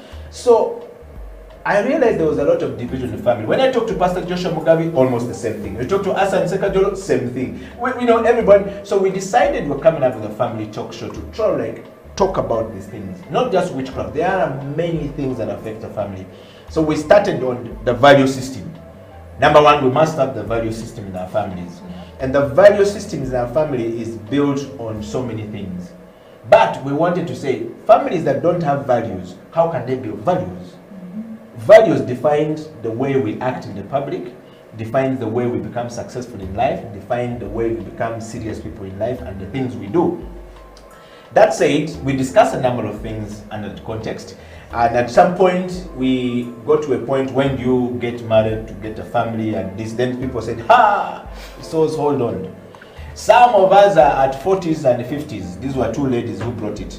Because some things happen and we don't want to repeat it. And in fact, one lady wrote to us and said that for her, she doesn't like the mother because the mother was involved in witchcraft and the mother left their father, yet the witchcraft that messed up the father was coming from her side, and she went. Now they are successful, born-again Christian, living a happy life, and their mother wants to come back, and so she's delaying to get married because she doesn't want to get to a situation like her mother. And then she said, I don't like my mother, but how do you teach me to love my mother? I love my father, she wants to come back in her life, she moved on. Again, where did you find that? Witchcraft. Why is she delaying to get married? She doesn't believe certain things that has happened in the past. So we said, what do we do? In that context, somebody offered an advice and said, you know what, guys? There are many people, before you tackle when to get married, you need to tackle why do people stay long without getting married? What are some of the fears? Witchcraft came top of the discussion point. So we said, building families, first value in the families. That's the series that we're discussing right now, Mr. Onyaito Deke and Patricia. And now we started with how does witchcraft affect our families, the ways of building. And then we discussed the ways to live above the effects of witchcraft in our families. And then we talked about how to love in our families. We discussed that last week. This week, particularly today, we are discussing how and the ways to bring back our people, family members who are still obsessed with witchcraft, but we want them back in the family and they are useful to our families. My question therefore goes to you, Patricia Kahil. Number one, what are some of those ways? Why? First of all, do you have any family member who has suffered from some of these things, or have you been through this? No. Have you heard about a family member? Not heard about a family member. Friend? I have friends, I have people, it's all over. You can't just say you won't see it. And mainly for us who have chosen Christ as our Lord and Savior and who listen to the speech and the intercessions of the Holy Spirit, you just see it. Even before someone tells it to you, the Holy Spirit just says, that one, yeah, this is happening. The other one, so yeah, it's all over. It is kind of crippled into people's lives that they don't even understand that it's what is holding them back. Okay. Yeah. So we're discussing that topic, and I want the team to put that topic up so that everyone can participate, and I want to encourage everyone out there to be part of this discussion today. The topic is very simple, and if you would just remove the graphics from it so that the family system values are the other way around, supposed to be the family value systems, that's the best way. But we're saying how families can work together to bring back members who are obsessed with witchcraft. Now that you have said you have had and other families, you are aware of what goes on and what is happening. What are some of those ways that you think, when we discussed here, we can deal with some of those. I will give you a background very quickly. What happened in our family for us was to confront those who are doing it. We confronted them. Some people said, leave them out, ignore those people, don't ever talk to them, they are bad people, they are messy situation. And I, as a young person, 15 years of trying to deal with this situation, called a family meeting, said, let's get home. Who is doing this? And we called them in, sat them, says, number one, you've been doing this, you've been doing so and so. We don't agree with you. We don't want this to continue happening, but we're telling you your ways cannot be entertained anymore. If you continue with that, we will basically leave you out of the family. Now, when you leave them out of the family, they are going to live in perpetual poverty. Because the mindset, like Ochom told us here, you cannot pray when people are going to work for you, you think witchcraft is going to give you money. Ochom told us that last week. So you will remain in poverty forever. Jemima said that if you don't change your mindset, poverty will keep you there. You will continue to do witchcraft, and if that person doesn't believe in witchcraft, they will never be affected. You will remain a poor person all your life. Now, we have to talk about this thing, and I'm giving you guys time to process it. So for us, how we dealt with it, in summary, call them out, talk to them. Now, those who did not listen, we left them. I can tell you, they are not educated, they can't express themselves, they live in the same streets with poverty, okay? Their mind, the way they think and the way they process things are very twisted, and I cannot help them because we told them and they have failed. But if they are willing to drop their ways and come, we're willing to receive them. Okay, and then we say, so that you're willing to receive them, first you need to accept Christ as your Lord and Savior, because you can't come, you are coming, and then you are still going to be running back the other way around. Yes. Yeah. So now that I've given you a context, starting with you, Odeke, do you want to jump on? Well, I can. I've been listening to you, and yeah, there are a couple of things, I think we start from assumptions. Yeah, that's the right There is an assumption that they want to be helped. Yes. Yeah. If someone doesn't want to be helped, it doesn't matter what you do. Thank you. Yeah, I'm sure. But if I don't know, Odeke, I don't know that I need help. Actually, you while you can talk to them, yes, you have to have some operating assumptions. Yes. That's what the first assumption is, they want to be helped. That's the first assumption we're operating on. Assumption number two, we need to understand the function, the purpose of witchcraft and why they are engaging into it before we can help them. Because they have an agenda, they have a purpose, they have an end goal. And since they are family, you're sort of stuck with them. So if you try to understand the reason, the motive, the rationale behind them engaging in witchcraft, you stand a better chance of helping them get out of it. One of the reasons that people engage in witchcraft is on a human level, it's a need. Humans have a need for certainty. They want to know, will tomorrow be okay? We want to be sure. As a result, there are lots of different types of witchcraft and sorcery.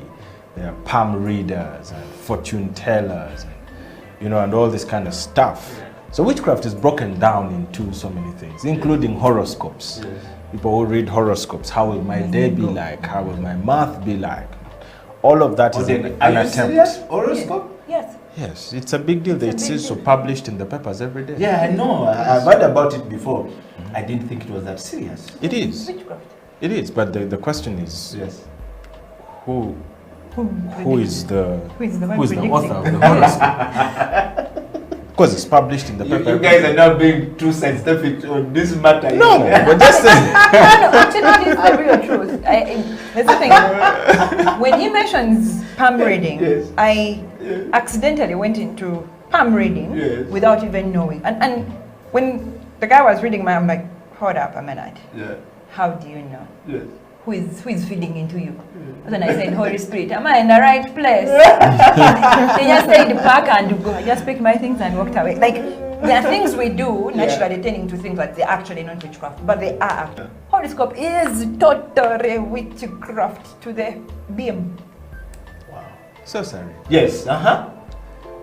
So again, here we're sort of defining what is witchcraft. So witchcraft in Uganda and Africa is defined by shaking and going to the witch doctor and all of these things. Yes. So that's what's in our head. That's what we know.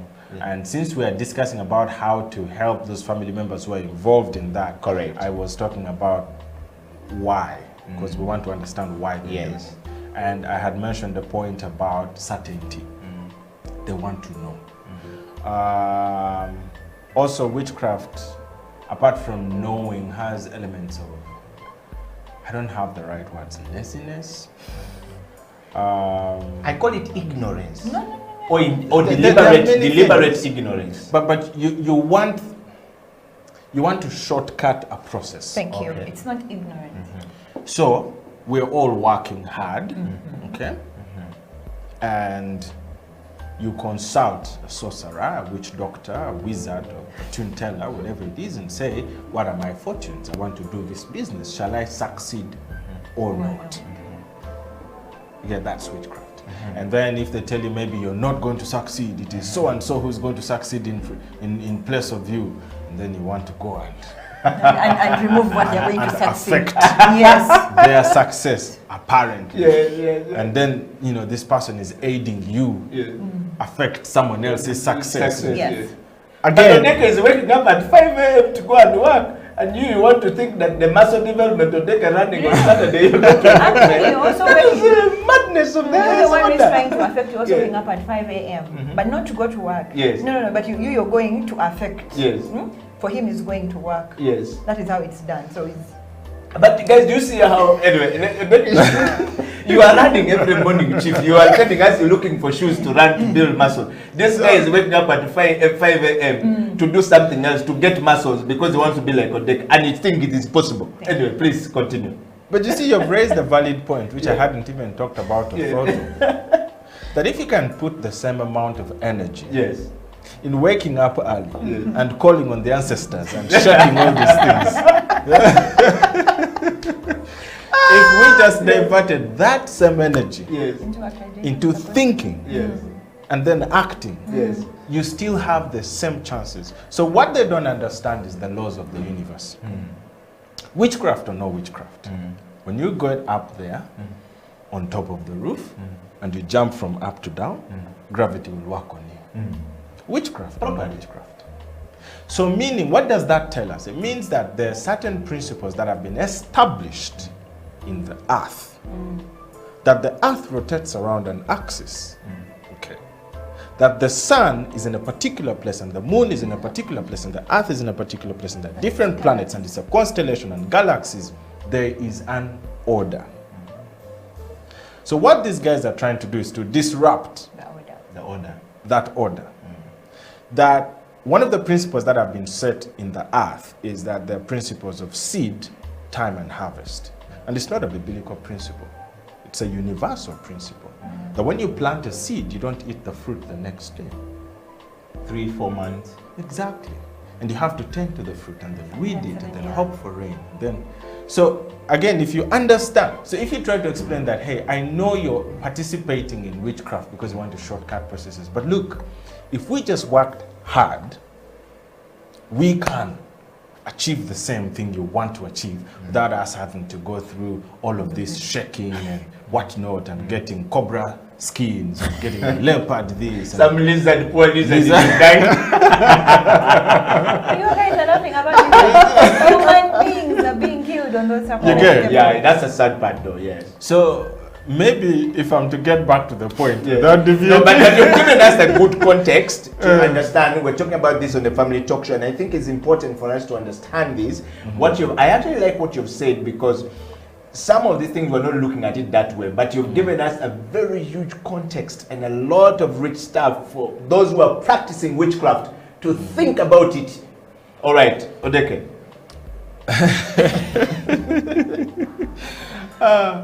No, so I'm just saying if. So how do we help one of those the who are ways- obsessed? Yes. So one of the ways. is to reason with them Yes. and tell them, okay, if you believe in this and I believe in this, how do we come together? What are you trying to achieve? What am I trying to achieve? Are we on the same team? Okay. Are you sure you're in the same team? Technically, I mean, and most times you are Using the certainty, like but you said, the yes. means. Yes. You want to use witchcraft. I want to work hard. You get. You want to shortcut the system. I want to follow the process, because the process will work on you. Remember, you get on the roof and jump, whether you shook Or not? or not, You're going to learn. gravity will work on you. Yes. Yeah. You get. So one of the ways is to reason with them and show them that, okay, you know, there are universal principles to this, that we don't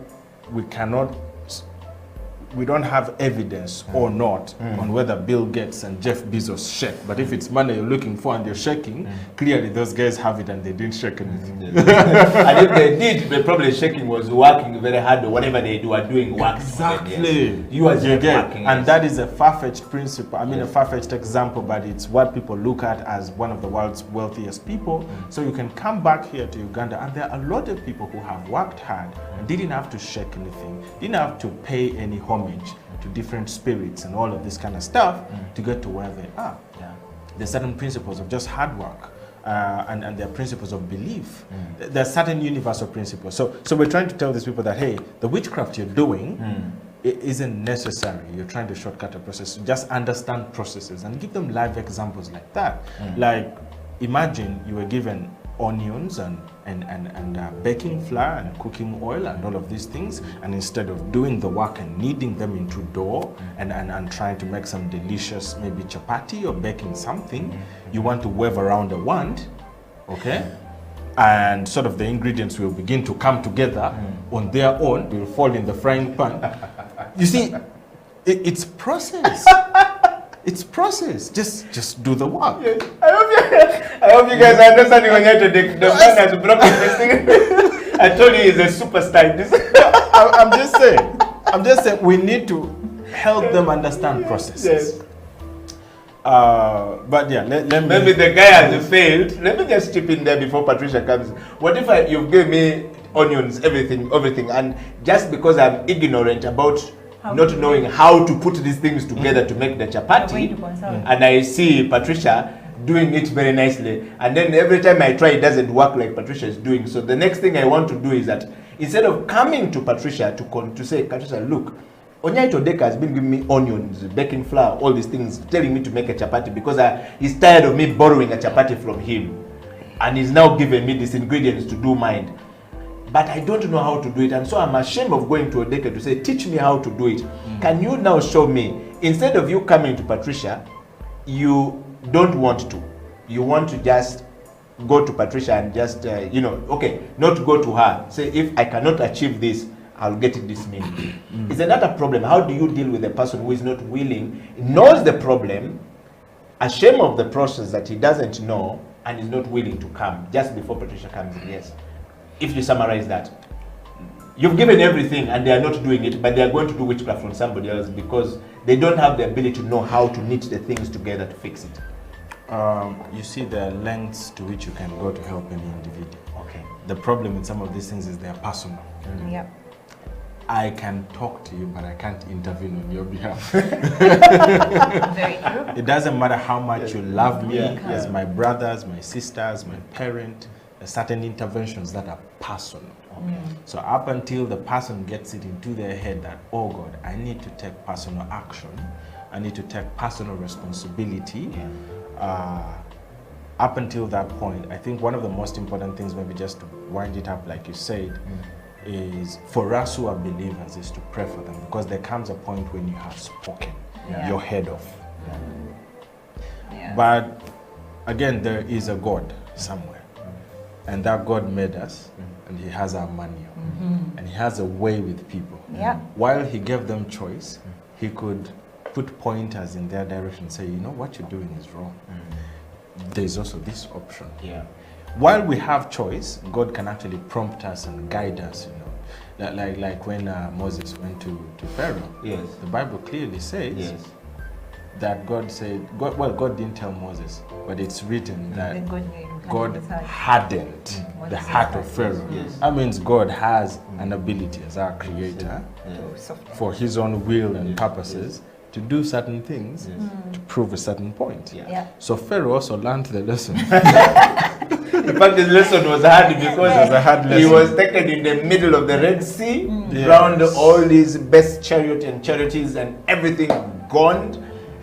Yeah. So yes, well, ladies and gentlemen out there, we're talking about the effect of witchcraft in our families, but particularly if you would put that topic up there, because we want people to participate and we want you to please send in your comments, kisses and disses. If you think this topic is weak, diss it properly. If you think it is good, please kiss it by giving us your own comments. It's all out there. We're going to read it.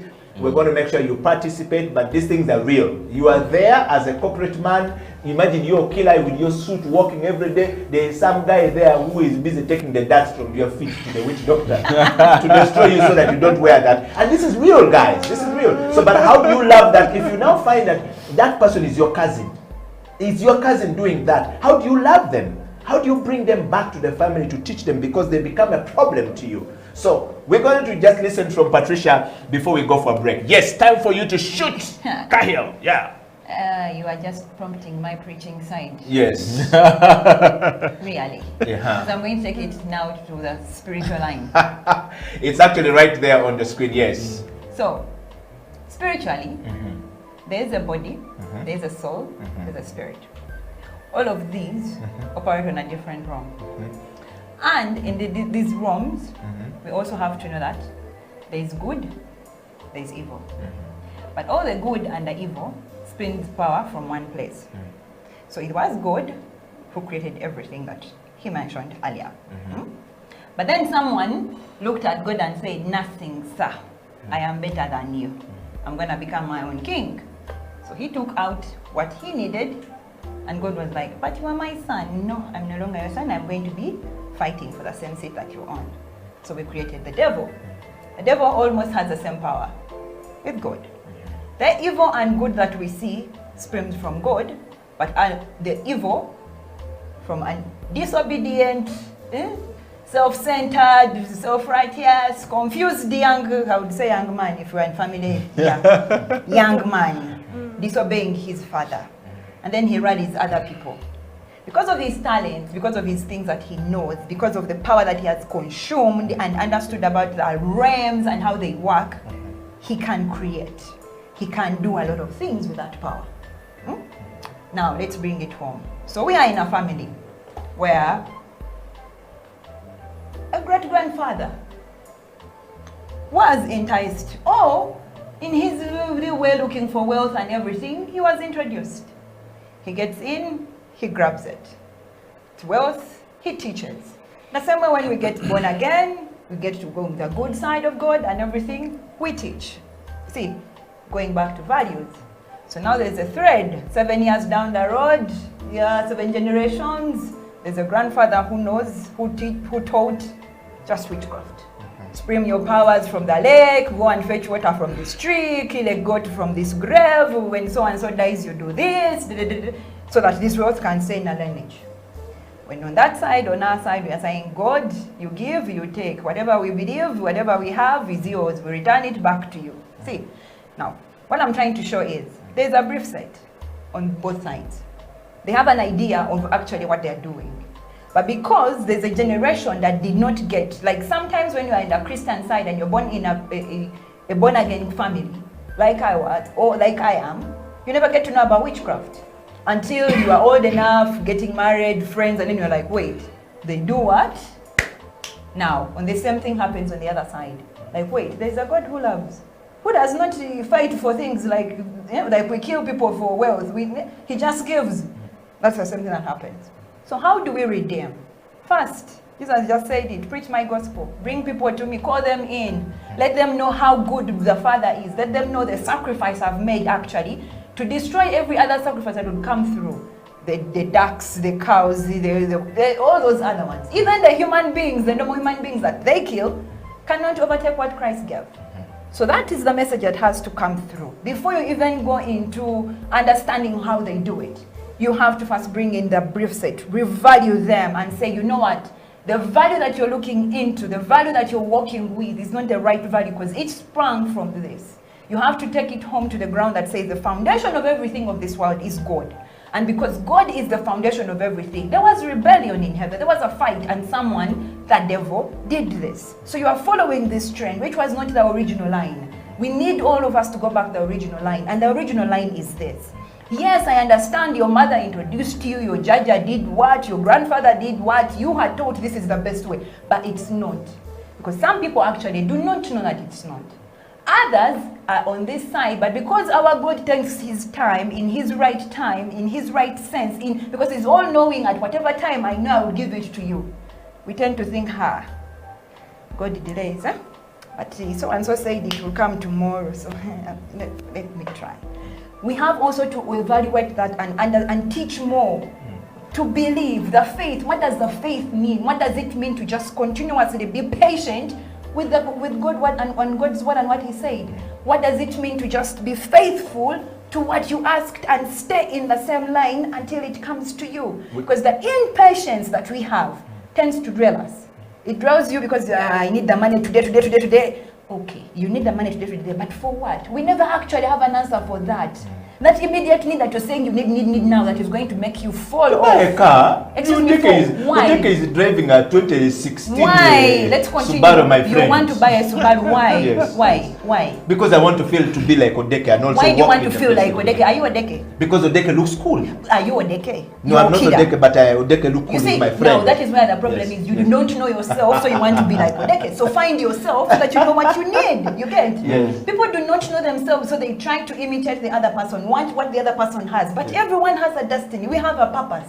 We have a place where God said, Patricia, your name will be Kahil, not what your parents gave you. Your name that I'm giving you is Kahil. That is the purpose, that's the line I'm drilling you in. You're going to walk in that line. You're going to be Okila. And Okila, this is what you're going to do. Follow this path, this is what it's going to be. But then you want to be Kahil. How are you going to be Kahil? Because it's cool to be Kahil. No, you're cool. Your side is also cool. Just because you're not patient enough to get to the point where your coolness comes in, you want coolness to be manifests. Me. Yes. My manifestation maybe I've been in fasting for 50 days. Yes. You want to come and remove and just get. In fact, TDJ says, you want an anointing that took me 30 years of working without putting working with the food, you want to get it in 30 days. You must be out of your mind. I have been fighting with God throughout the night, and now you're telling me I can't be Israel because what? I have been Jacob, and God has said, you're no longer Jacob, you're Israel. Yes. But after fighting, have you lost your hip? Your hip has been dislocated. No, yes. it has not. Yes. So stop looking at what I have been and ask me, how have you got it? So if we're going to redeem people, it's more of manifesting and telling them the testimonies that run in our lives. To show them the light that actually dwells on us, the light that God has put on us. You know, you walk with that light all over you. There's a mark that you have there that says, this is my child. And that is the mark you're supposed to open that bulletin and say, this is my history. This is how God has walked with me. This is what has happened in my life. And if you get to the lane I am on, this is what is going to happen. But if you ask that person their history, I swear no one of those people has a booklet to show. From here, then I went here, that this became good. Because most times everything they are doing backfires. So if that was your friend called Okila and is doing that, how would you love me, Okila, now that you know that I have been trying to live Onye Todeke's life, and I have lost myself in that process? And we are saying, put that question up there, that how do we help our family members? I'm now your family member, okay? Well, and I've been, who wants to take what I have. Yes. And I've been lost in trying to be what Odeke is, in trying to be you. And I don't know that I need to go through that process. So in the process of doing that, I've lost everyone in the family. I'm no longer with anyone. They all see me as a crooked witch, that they don't want to be around me. No one wants to associate themselves with me because I'm a foolish man. I don't see it. How do I get to you? Bring me, who is obsessed with witchcraft, back to the family and guide me to the process that you have been talking about, you and Odeke? If I understood from what Odeke was saying, please, the law of the process is very clear. You are going to go through that process. If you bypass the process for progress, you are doomed. That's how you end up in progress. So come back to the process. Okay. It's the same thing you are saying. How do you help me, who is obsessed with witchcraft, to come back? Okay, first and foremost, it's not going to be easily done in human nature. You have done a lot of things. You killed my kids, taken my money. Like really, I am in my human being naturally. I would be looking at you and saying, Ninja, I am going to throw you in a den of lions. They grab you and eat you. But then I remember the Christ that died on a cross, got beaten, poured his blood, and I'm like, and he's saying, love them. Turn the other cheek, he let them slap. And I'm like, okay, Lord, because I'm your servant. Okay, Lord, did you eat? Do you have food? What is happening in the village? I'm coming tomorrow. And I've killed, I've taken your child and sacrificed in massacre. I am not doing it for myself. You see, I'm doing it for my God. I'm doing it as a sacrifice for God, because if I contain the anger and everything, then I'm trading towards you. I'm going to become you. In the long run, I'm going to actually have the same anger, the same selfishness, the same self-pity, the same... I'm going to come to you. But then I have to show that even whatever you do bad to me, I'll do good. I'll go the David way with Saul. Like, I would have killed you. You see, I even have a cloth here. But I've left you to go because you are the anointed of God. You see, there's something here, I'll be like, you are God's child. God loves you, so here is food. Eat. But remember what you are doing. I have no crime with you. I've not done anything with you. So stop killing my children. Stop sending witchcraft to me. Stop sending those monitors, the birds that come and look into my house to see what I have and they come back and give you information. Stop. Just come and sit with me and ask me, how did you get it? And I'll tell you. You see, now that is the first place. But you even who is getting that person back into the family, you have work to do. Because that has been done to you and the whole family is also anguish. In human being nature, you're going to get angry. You're going to be, I don't want to see that person ever again. That is useless. To be honest with you, I said, you give me a gun and you tell me you have been there, I will shoot you dead. You see, if you tell me this one is the guy, I will kill you. What would Jesus do? That's the difference thing, because thank you. We are working towards becoming like Jesus, righteousness. You see, so I would go and wash the guy's feet and be like, thank you, you did that, but my God says I should wash your feet. So bring, wash, anoint, pray for them, walk away. Then go back and cry to Jesus, but why, Lord? Why am I doing this? They are the why. That guy, you see. Yes. Well, ladies and gentlemen, all across the world, straight out of Kampala to the rest of the world, this is the Family Talk Show. My name is Eddie Okila, Patricia Kyle in the studio, and of course, the one and only Onyait Odeke. There is no other OO. The real OO is this one here. And we are talking about the family and the problems of our families and how we can bring back our brothers and sisters who are obsessed with witchcraft, the African black magic or the white black magic. And of course, it's important that we understand this. So we're going to take a break, and when we come back, Onyait Odeke is going to tell us if it is easy to love a person who has killed somebody, like Patricia is saying, and then you keep going back to say, I love you, come back. Your child has been sacrificed and you didn't know, and then you learned that the sacrifice that was done was by your cousin. But you have to love that person. How do we bring them back, those who are obsessed with witchcraft? Stay right there. We'll be right back after the break, and we will be reading some comments from Sidney Bugera, who has said in the 90s when he was growing up, he saw some witchcraft. Things have changed. We're going to read the comment, and of course, many of you want to encourage you to send us your kisses, and this is coming. We're going to read it, and we're going to, this last part of the show, we're going to come back to you guys and to make sure you actually participate. Stay right there. We're going on a break. We'll be right back after the break. This is the Family Talk Show.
tiek ma yamo tiek ba mira te ba ya ro ma kelo te ba mira te ba ya tiek ma gamu le ba mira te ba ya Abu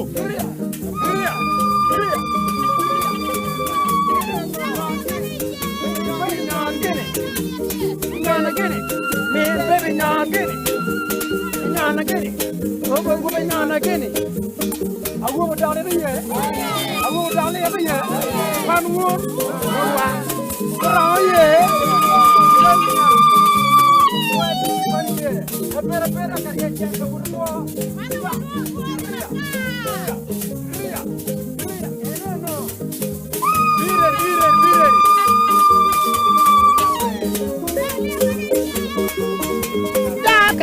Ma yo te amo mira tiri pa yo ya te ma gaun le ba mira tiri pa yo ruka ruka tiri te mira tiri pa yo ma yo te mira tiri pa yo do war ma yo te mira tiri pa yo mira tiri pa yo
Bonito.